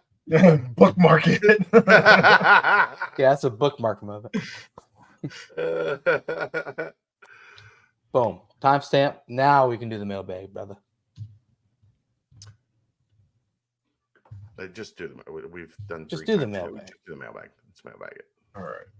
And if you want to sponsor the football quick hitters in the mailbag, hit up Chad.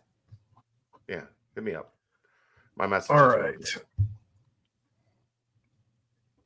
Well, starting off in the football portion of the mailbag, what players are standing out in off-season workouts? Any surprises? Not really sure that we've had any eyes there yet. Practices haven't quite started yet. When's first practice that you're attending to? I believe the week before spring break is usually the first spring ball practice. We are hoping or planning, and maybe next week is a good time, but to get Nico in here for one last pre-spring, well into winter workouts, a chance for him to talk about, dote on the guys that are having good springs. So we'll call it the Royer Mrs. Nico pod, and then Nico will have to come on. I mean, Nico could just say, I've been here and Ryan keeps ducking me. There is that. I ducked him once.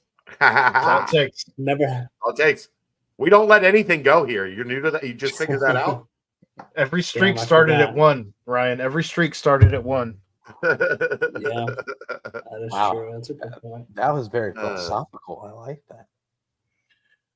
Which of these 5 things will make the single biggest difference for Bearcat football success in 2024? Number 1, Coach Satt's year of experience coaching in the Big 12. Number 2, the strong focus on building a positive and powerful culture. Number 3, bigger, stronger, faster players acquired in the portal to fill in the holes in the lineup and create depth. Number 4, the arrival of Brendan Sorsby. Or number 5, the arrival and philosophy of Tyson Veit. I'll still go with number between 1. Culture and Sorsby. For me, I think it makes a difference. Like that second. Well, and I guess it doesn't. Maybe my answer is wrong immediately before it comes out of my mouth, because they don't play a whole lot of teams that they played last year, do they? Really? Like you've got Colorado added, you've got Arizona State added. Oklahoma's gone, so you don't play them. How many teams do they play that they played last year? I got it. I'm pulling it up right now. Okay. I got, obviously Pitt and Miami. I'm talking about in conference. Houston, UCF. Houston. Yep. West Virginia. Iowa State. Didn't play Kansas State. Didn't play TCU. Nope. That's so only 4 of the 9 Big 12 games are against teams they played. So my answer is wrong. Because that experience isn't going to get you, it isn't going to help you much, because there's only 4 of the 9 teams that you've played before. So you guys answer, and I guess I'll recalculate. Royer, you are the one that would know the answer best to this. I'm stuck between the Culture and Sorsby. I think the combination of those 2 would make the biggest. But if I had to pick one, it's quarterback. Well, what was it? Desmond Ridder and Culture, right? Yeah. I mean the and sappy Derek Forrest and Kobe Bryant, right? And Ahmad Gardner. The sappy rah The part NFL of me player. makes me want to go for Culture. Dog, we love a good round. That's what I think sets apart a lot of the programs that you've seen separate themselves, or like coaches and their philosophy that they've brought into the cult. I think that's separated a lot of programs, and when programs you see kind of fell off from the top, it's ones that they either coach left, coach retired, or the coach started getting away from what made them who they are. So. I mean, look at Michigan, just won the national championship. Not a bunch of 5-star, crazy, talented people. It's a lot of people that were overlooked, but just bought into the culture and were perfect fits for what Harbaugh was trying to do. They still recruited pretty well. I mean, they did, but not as good as the other high-level teams. Well. I'm gonna go off. I'm gonna go off the beat. That was the whole thing that the national people said. So I'm just repeating. They're still really, really talented. Yeah, but they aren't like Bama, Georgia, Ohio State, Florida State. I'm gonna make the same point that I think Chad was trying to make, and I think that number 5 probably says that a little bit louder. This defense was not good last year, and bringing Tyson Veit in and his familiarity with the Big 12, I think is paramount for this team. The fact that he has seen every team in this league outside of Arizona State and Colorado. But The only thing I would like, the only reason I hesitate there, Aaron, is because it's year one of a completely New system. different Yeah. system. So I like, if we're leaning on that to make the single biggest difference, I worry we're not going to have a lot of fun on Saturday nights going live. I hope it is, though, the biggest difference that we see. I 'cause- hope so. I'm just not ready to put my eggs in that basket yet, I guess. We'll find out. We will. I mean, the problem is we won't find out until it matters, because a lot of the stuff you see in spring ball and camp is yours against yours. Like, you need to see bullets start flying before you figure out. And look, remember, this defense last year going into like the early part of the Big 12 season was one of the better defenses in the country. And then I didn't want to talk about that. It all came tumbling down. I didn't want to talk about how good the defense looked in camp and right how that translated. Moving on to the basketball portion of the good, probably because the offense was not. God bless. It's not great, Bob. Moving on to the basketball portion of the mailbag. Would love to hear Royer's perspective on fans booing specific players, whether it's different in different sports, and whether support from fans in those moments would be better than booing. I mean, I think any player, who's got their head in the right spot isn't going to be letting the fans booing them dictate how they're going to play or how they're preparing or how, they're going to carry themselves. In terms of, you'd like to see kind of like that, what the Philly fans did with, what's his name? Brent, you know this. Alec Bum. No, it was Trey Turner, right? No, it was Trey Turner where they I like gave that. him a standing ovation. But, that stuff. But they booed Alec Bum 2 years ago, and then they didn't boo Trey Turner. Yeah. Instead, they went the opposite route, and then Trey Turner blew up. Yeah. The players got to hold the responsibility of you can't control that stuff, and you can't let that get to your head. But I do think the positive side. It's human nature, though. I mean, doesn't have to be, in my opinion. Do you think if you asked Ben, if we called Ben and got him on this podcast right now, he would say the way he was treated didn't impact him at all? Like in his preparation and how he handled it during the game. No, just his mental state. His mental state. No, he said I don't think you're watching film and you're going to be like, I'm not watching this. Screw this film. The fans booed me. I'm not watching this shit. I'm going to take this iPad and throw it out the window. I'm going to stick this iPad in the fan. Everything he would tell me is just like, I don't give a fuck. It doesn't matter to me. I mean, he could be lying, but I guess my whole point was that you can't control that stuff. You can only control your game and your preparation and what you're going to do to get better.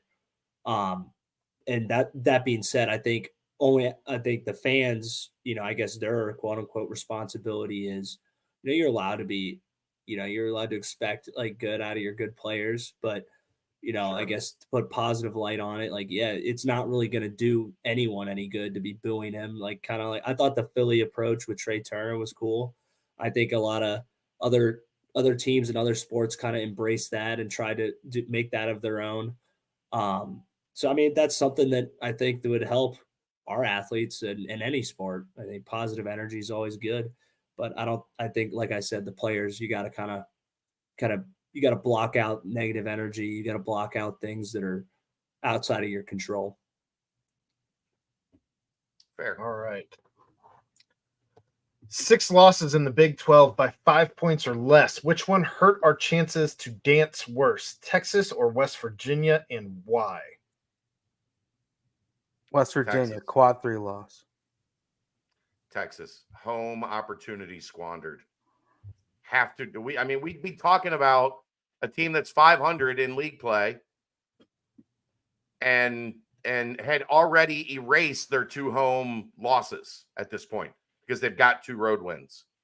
I'll go Texas. I mean, West Virginia on the road in conference, silly stuff happens. you had Texas beat at home. You missed the front end of a 1-1. Yes, they hit 2 tough shots, but for me, it's Texas. You got to, in this league, go look at the top 2 teams in the league. Look how many games they've lost at home. That's one of 3 Cincinnati losses at home. So I go Texas. I say West Virginia because West Virginia is 8-13 and Cincinnati is one of those 8. And that's gross. Ryan? I think I agree with you on the Texas one. Like, yeah, everyone's going to have a bad loss in there, but having a good win, I think, would be helping them out a lot more.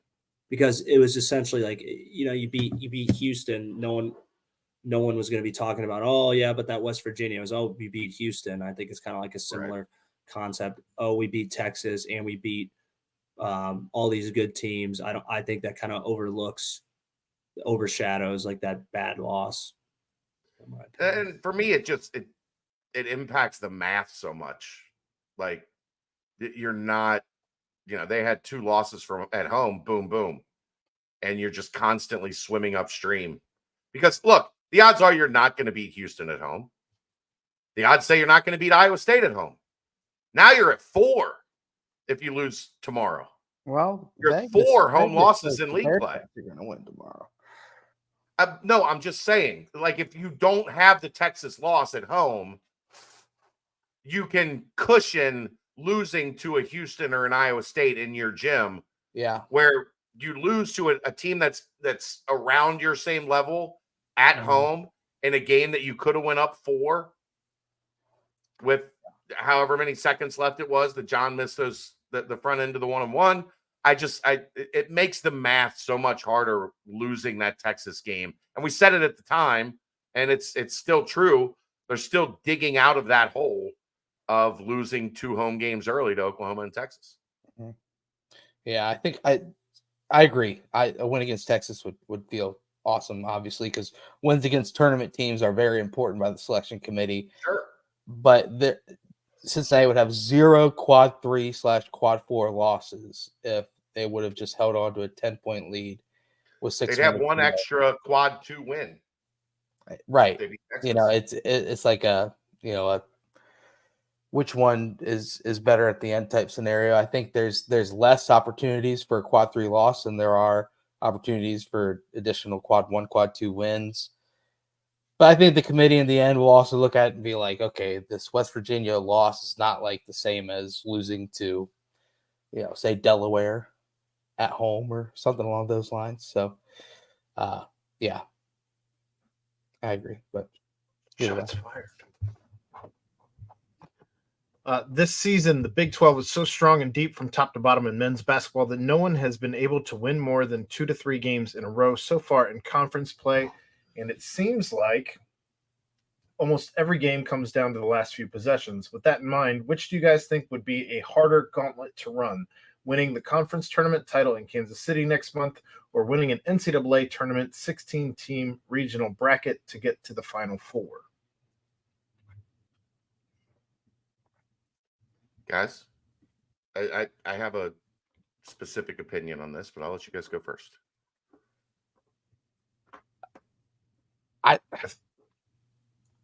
First off, the Bearcats need to get into the top 10 in the Big 12 so that they avoid playing those first 2 games that aren't, a technical bye or whatever it is.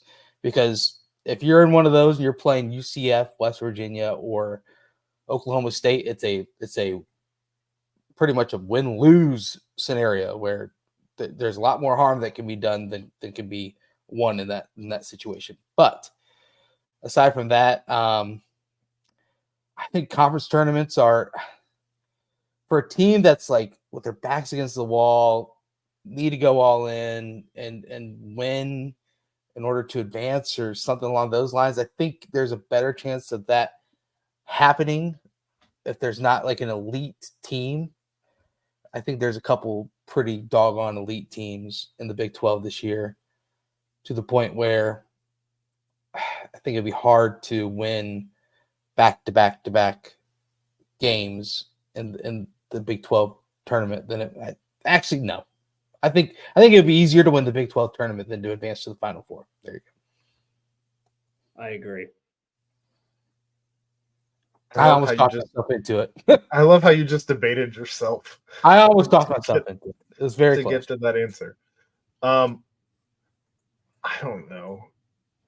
I guess to get to the Sweet 16, you're probably going to be playing teams that are not top 10 teams. You're going to have to run through top 10 teams in this league to win the tournament.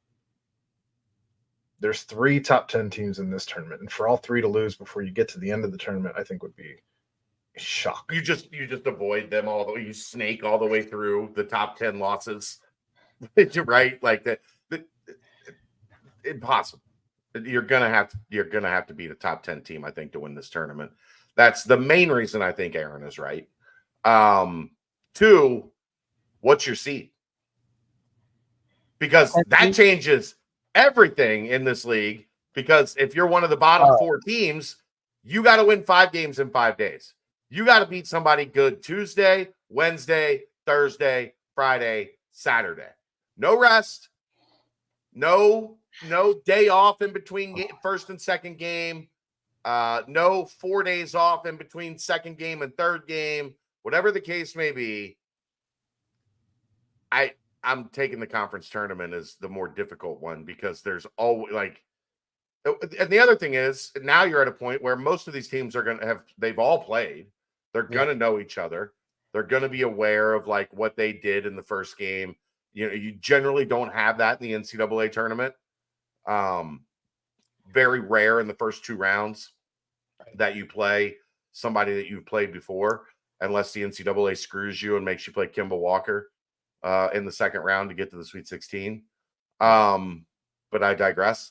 So I'll go Big 12 tournament just because of the back to back.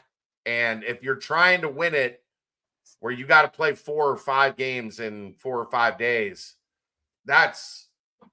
there's nobody that has enough depth to be at their best on day 5. Like, remember the Big East tournament where UC played Louisville in the championship and both teams had been through such a gauntlet to get there, Right. that was one of the least enjoyed, like Big East tournament, one of the greatest events of my sporting life to watch every year, except for now. I don't really care anymore. But both of those teams were dead in that game. They had no legs at all. So I'll go Big 12 tournament. Which is why I think that it's harder to get to the Final Four. I mean, Cincinnati was right there with a chance to beat Louisville and win the Big East tournament when they But weren't look what they had to supposed do to at all. They had to go and then they overtime lost against in a the top Sweet 10 Georgetown. 16. Right. Well, They had to then beat they a lost in the top. Sweet 16, didn't even sniff the Final Right. Four. And They hit the NCAA 52 tournament. threes. They had 52 threes in that Syracuse game and beat Syracuse they by didn't what? do Like that against 3? Ohio State to advance to the Elite Eight. I mean, what a tease that Ohio State game was. Park scores to put them up 1, and it's like, all right, Cincinnati's got control, and then Ohio State just dusted them from that point forward. Harder than going to Lubbock. Yeah, going to Lubbock didn't seem that hard. Gio. Speaking of Lubbock, knock on wood, but McCullers out again, and they're depleted. Well, just win. The most debated topic, Vic, and the 4 position. Do you believe us making the tournament comes to how the staff handles the Vic struggles and if they can figure out or manage how they move forward at the 4 position? Go ahead, boys. I'm personally already tired of the Vic conversations. I really hope that we're not continuing come tournament time that Vic's still struggling, because if it is, I think you have your answer. Right. No tournament. To make the tournament, Vic has to get back on track. To be the better team in these last 8 games, they got to go 5-3 in the last 8. To be the better team down the stretch, they need Vic to be good. Don't need him to be great. Don't need him to score 22, but 11-6. Give me 11-6. If you told me Vic averaged 11-6 the rest of the way, here you go, Ryan. If you told me Vic averaged 11 and 6 the rest of the way, I say Cincinnati makes the NCAA tournament. I agree. If he scores 15 to be a part of that, averaged 11 tomorrow. I mean, holy shit. If they win. I don't know, Ryan. That would mean one game you'd have to score like 6. Yeah, even it If out.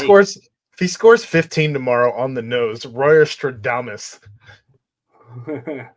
And they win. They got to win. They got to win. They got to win. If they score 15 and lose, then Ryan's got new riff on his head.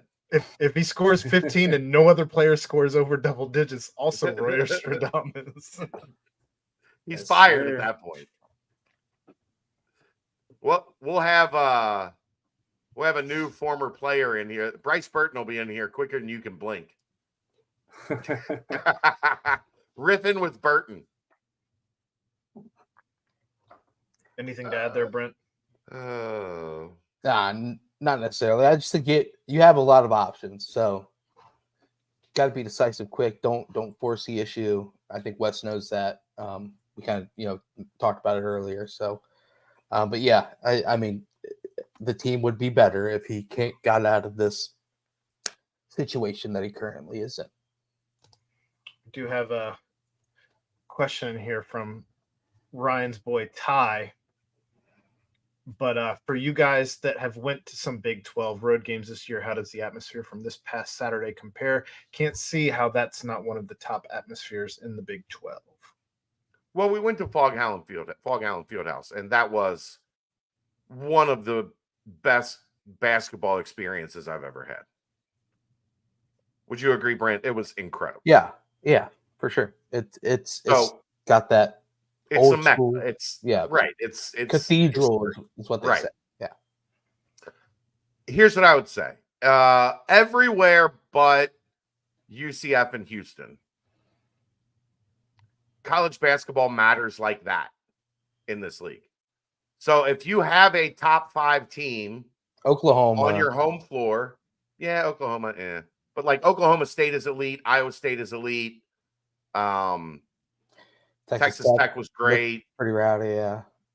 TCU, I've heard is really good. Yeah, Kansas State. Kansas State is awesome. That is what it is. Like, that's the level you have to reach to be in the conversation around this league. Because that's one of the reasons the Big 12 is great. Fan bases are invested in this league. Like, they care. It means something in these games. So yeah, it was awesome. It was, I mean, yes. Deafening loud. But that's what it's like at 75% of the schools in this league. So that's the standard that you need to have in this league, which is crazy, but I love it. Do you think it'll be up to Appreciate par, you watching, Malik. Tomorrow? Hey, Malik, what's up, bro? What up, Malik? Hope you're doing well, man. Miss you, buddy. Do you think it'll be a little bit less same tomorrow than it was on Saturday? Think a little bit of wins out of the sails? I don't think the wind's out of the sail. I think a 4:00 Saturday game, you ain't got to rush. You can get up, you can go get some lunch. Yeah. You can hit Mio's or somewhere right around campus and get a little lubed up before the game.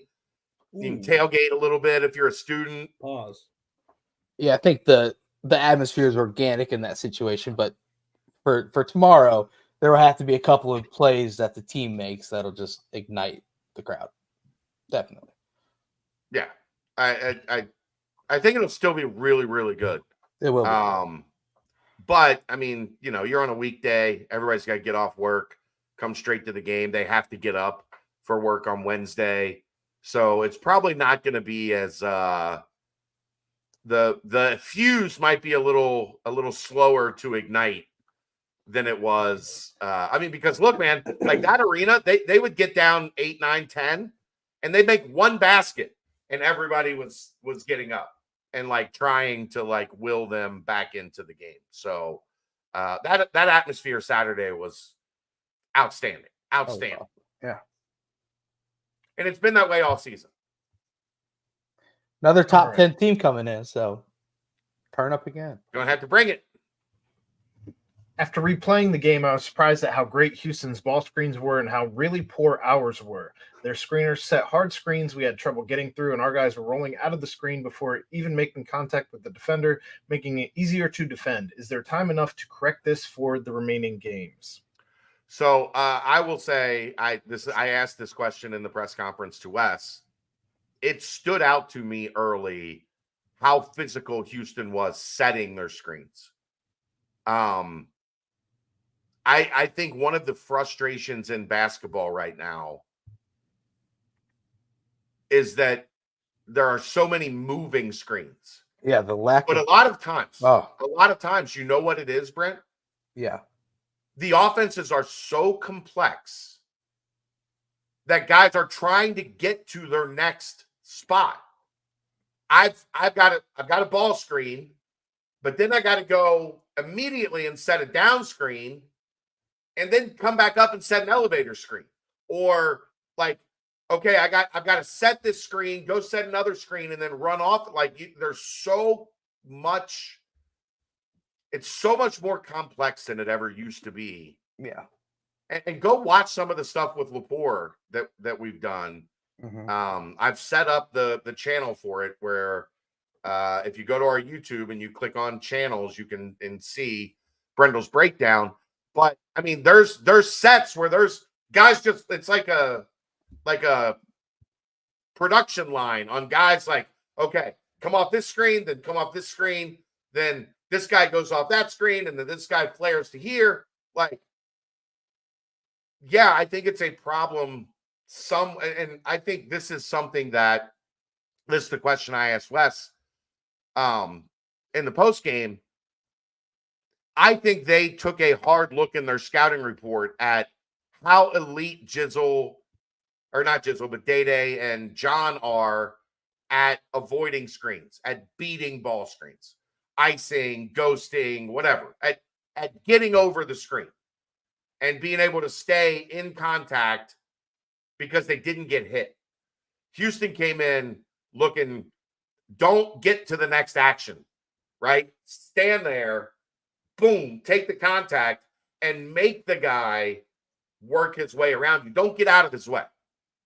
I don't think that is something I have seen from them. And they're fundamentally solid. So that it's not that they don't set good screens. I'm not saying that. I'm saying you could tell they took an extra beat standing there to make sure that screen hit. And I said it to you and Keegan early in the game. Like, they are screening. Yeah. Like, with emphasis, they are screening. Now, Cincinnati did a really good job in the back end of the first half. After they adjusted to what Houston was doing, they got better at it. But it's a great point, Pat. I would like to see guys hang out for that extra beat and really set the screen. But they're just asking so many different things in offense now that, I mean, I think it makes it difficult. I'd like to see it. I'd like to more frequently see those screens be bone chilling like Houston did. But, good question. We talked early about the first 6 Big 12 games and wanting to go 3-3. We wound up 2-4. Winning 2 in a row has been difficult. Now we have 8 games left. The prevailing thought is we need to go 5-3. Can we do it, or is 5-3 realistically just too high a mountain to climb? You are given the 8 games, I think it's doable. Yeah. What 5 you got, Brent? I mean, I honestly think they win tomorrow. They've just been showing that they're the ability to bounce back big time. They have. I mean, I just think you got to win. You got to win your home game. So I think tomorrow's one. Let's skip over the next game for now. Oklahoma State 2. I mean, I think they sweep the rest of the home games. Kansas State and West Virginia, so that's 4. And then went on the road at UCF 5. So you got a 3-game winning streak coming. Yeah, they need to start to put together some wins. They're allergic to back-to-back wins right now. Because right now they've got, as we know, Iowa State tomorrow, then UCF Saturday, then Oklahoma State at home next Wednesday. Mhm. And then at TCU, at Houston, Kansas State at home, at Oklahoma, West Virginia. If they can win tomorrow, I'm not ready to predict that. If they can win tomorrow, I think there's a chance they have 2 3-game win streaks remaining on this schedule. Woo! Iowa State at UCF, Oklahoma State, and then Kansas State here at Oklahoma, West Virginia here. Yeah. They can win those 3 games. Absolutely. Yeah, I'm not in on Oklahoma. Oh. That's probably the game So, that pisses me off a little bit more than Texas, if I'm right. being honest. But if you would have asked me, it definitely would have been Oklahoma because frustrated with that one. But yeah, that's my I think they can get to 5-3. I think if they win tomorrow, there's a path to 6. Yeah. Very aggressive. You think that's overly aggressive? Getting to 6? I'm saying if they don't win tomorrow, I don't see a path to 6. Then they get 5. I'm saying I think you win tomorrow, there's a path to 6. Obviously, I want this team to win 5. Of course, I want them to win 6. I don't see them winning 5. I think they're lucky to get 4. And that's real. I'm not saying that's not realistic. So what? I'm saying I see a path. Well, I mean, UCF's been great at home. They have, yeah. And if you lose tomorrow, there's got to be. I mean, you're 4-7 at that point in the league. Like, that's bad. That's bad. What's the locker room look like when you're 4-7 in the league? Now, if you win, all's forgiven. Everybody's feeling pretty good, right? Yep. Everybody's feeling. No, I'm saying if you beat Oklahoma or if you beat Iowa State, you're feeling pretty good going into UCF. And UCF's been struggling a little.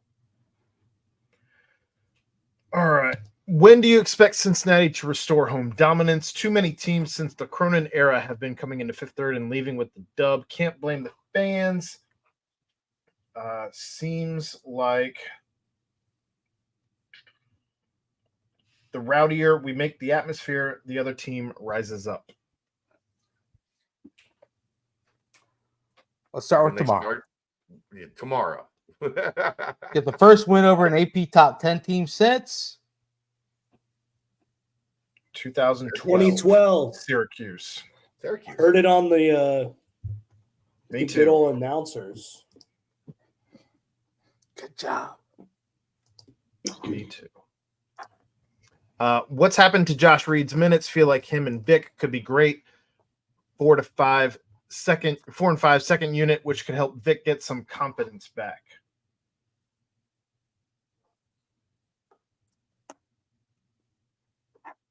I don't know.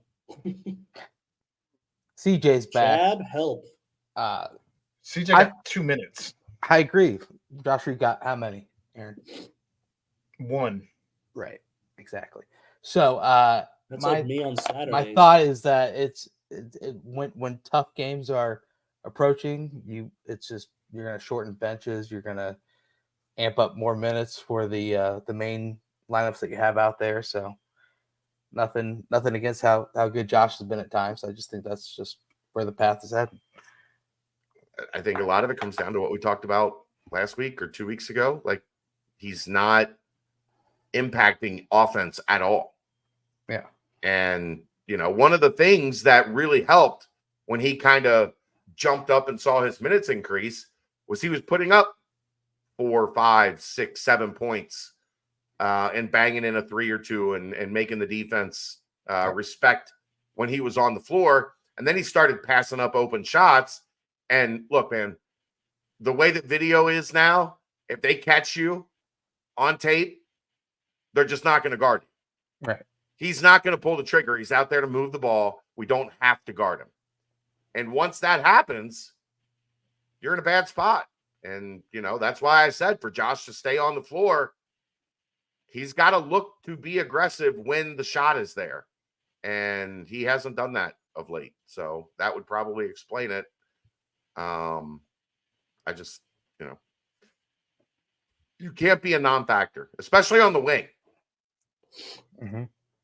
If you're a wing and the ball comes to you and you're wide open and you've got a catch and shoot opportunity and your feet aren't even like set to shoot or in like catch and shoot position, your minutes are going to be reevaluated.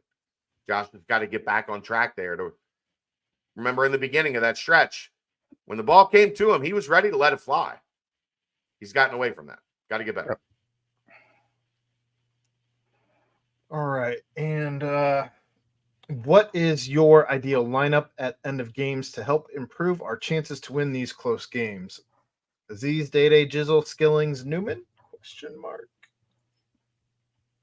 We talked about this last week. It's still the same for me. Day-Day, Dan, John, Seamoss, Aziz, Jamil. Whatever you want to do at center, do it between the three guys. Whoever's hot. Yeah. I want the three wings on the floor. Skillings, Newman, and Seamoss. And a point guard. And a big. Brent, anything? Now to the banks portion of the mailbag. So nothing, Brent? Mailbag. No, I mean, we talked about this last week. We did.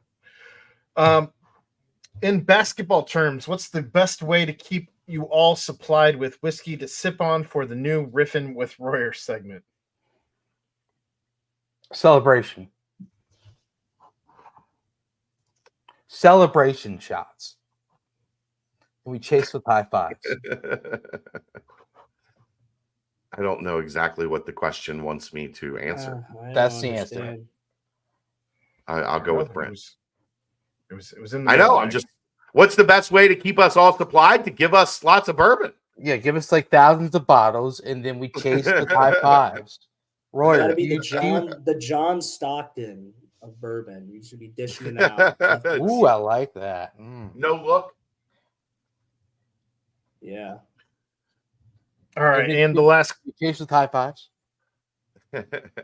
Last question in the mailbag, rapid fire. Who wins a beer drinking contest out of former Bearcats, Connor Barwin or Jason Kelsey? So I know Jason is famous for it now, but I have heard Connor Barwin would throw him back. Was no nonsense when it came to getting after it. So, man, that's a tough one. I think I would go Connor from what I've heard from the old days. But I would guess Connor has probably mellowed a little bit in retirement. His competitive side has probably gone down. So and Jason is still, Jason, look, what we saw over the last 3 weeks is that Jason is in prime drinking form. Oh, yeah. Prime. I've got a good question. Form. Royer. Yep. We talk about this 2021, versus their team of 09, whatever. So if it was just simply drinking teams, would you be able to put together 2021 would get annihilated? Yeah, we get annihilated. You wouldn't have a good starting five. Damn. I don't know who would come out of the woodwork. I'm trying to think who would be my starting five on that team. Mets. Mets could put him back, but not. The beer just looked tiny in his hand. It's not like he could drink like an ungodly amount. I just thought, being from Germany, he would have been drinking since he was like 12. Holy shit! Graber could drink. What about Jimmy? Jimmy Smith? Yeah. I'm trying to remember. For some reason, I've got a feeling Jimmy could he likes handle his own. I just can't remember numbers wise. I mean, look, Bert's a chugger, man. Bert can put him down quick, but he's not like a 30 beer a night kind of guy. Yeah. Look, that team had Kelsey Wolf. like you lose.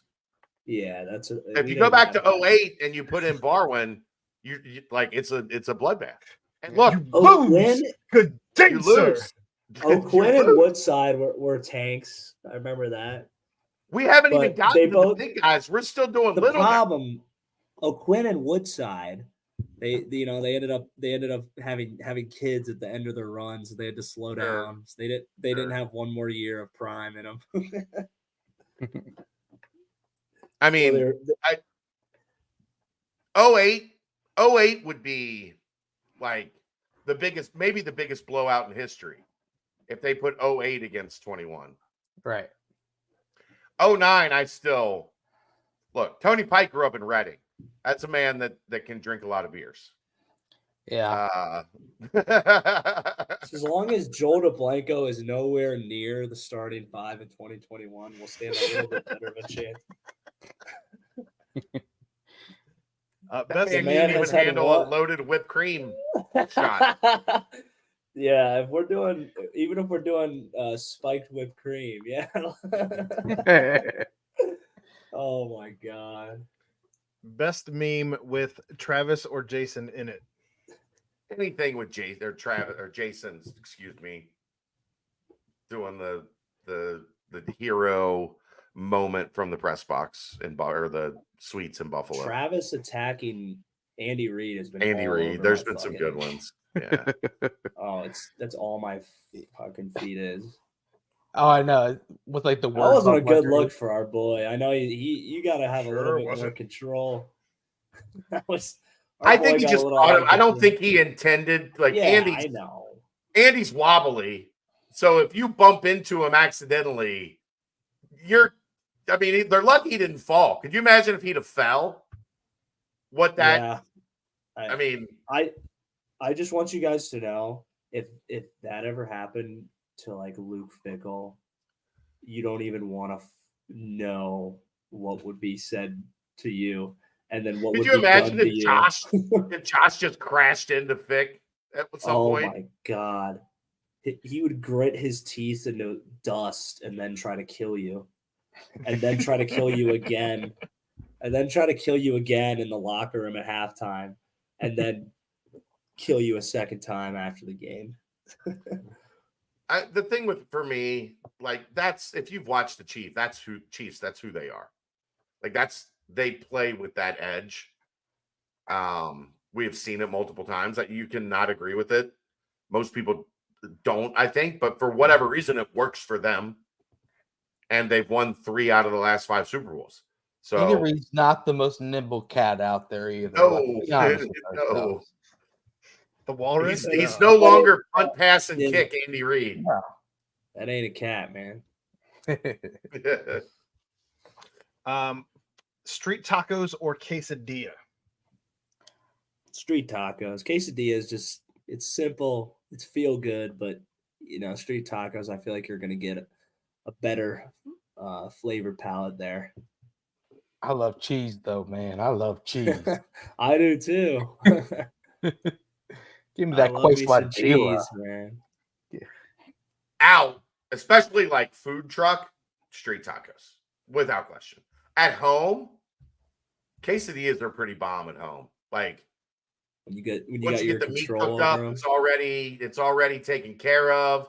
You just turn the skillet on, slap the tortilla down, little cheese, mix the meat in, close it up. Quesadilla. Quesadillas at home are money. I feel like you make a street mean tacos. quesadilla, Chad. I do. Street tacos can be hit or miss. Yeah. So I don't think you can miss on a quesadilla. Some are a little dry. I agree. You're going to get you're at the end of the day, you're not getting a great quesadilla. You're not getting a shitty quesadilla. You're always going to get a mid quesadilla. It's the definition of Mexican mid. Right. You know what you're getting with a quesadilla. Street tacos can be so That's fair. just Depends on the depends. place you're at. If you're feeling a little froggy, then maybe you go with the street tacos. But I think what Brent's getting at is if I'm getting a street taco, I know I'm going somewhere that has good street tacos. Like, I'm not messing around. If I'm drinking with 6 questionable- margaritas, I want a goddamn quesadilla, man. Goddamn. The Josiah DeGara special. Chipotle steak quesadilla with sour cream. Okay. He would put those down weekly. Slam those puppies down. Yeah, Sounds dreadful. they were good as hell. That's Steak the mailbag. quesadilla? I mean, Oh no, one more. Follow-up question. All you can eat Chinese buffet. What are you loading up with?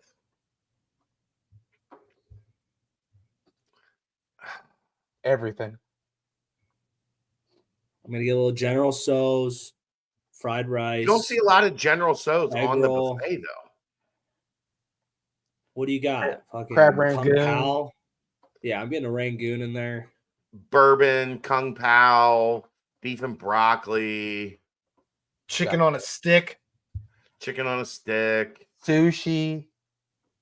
bad. Garlic I'm shrimp. out on sushi. I'm out. You're out on sushi? Miss me I'm with not the a sushi sushi, guy. man. Miss me with I'm the out. sushi now. Garlic I started just like looking at myself, like picking up sushi with like a chopsticks and just putting. And it you're in my kinda mouth. like, I was yeah. like, kind of like looking around. Anybody watching me do this? I had What? You know what I mean, man. Yo, Yeah, watch me do sushi this just- shit right here. Watch me do this shit real quick. No, I agree. That's a I'm mailbag. there Get with us you. out of here, Brent. Well, guys, big game.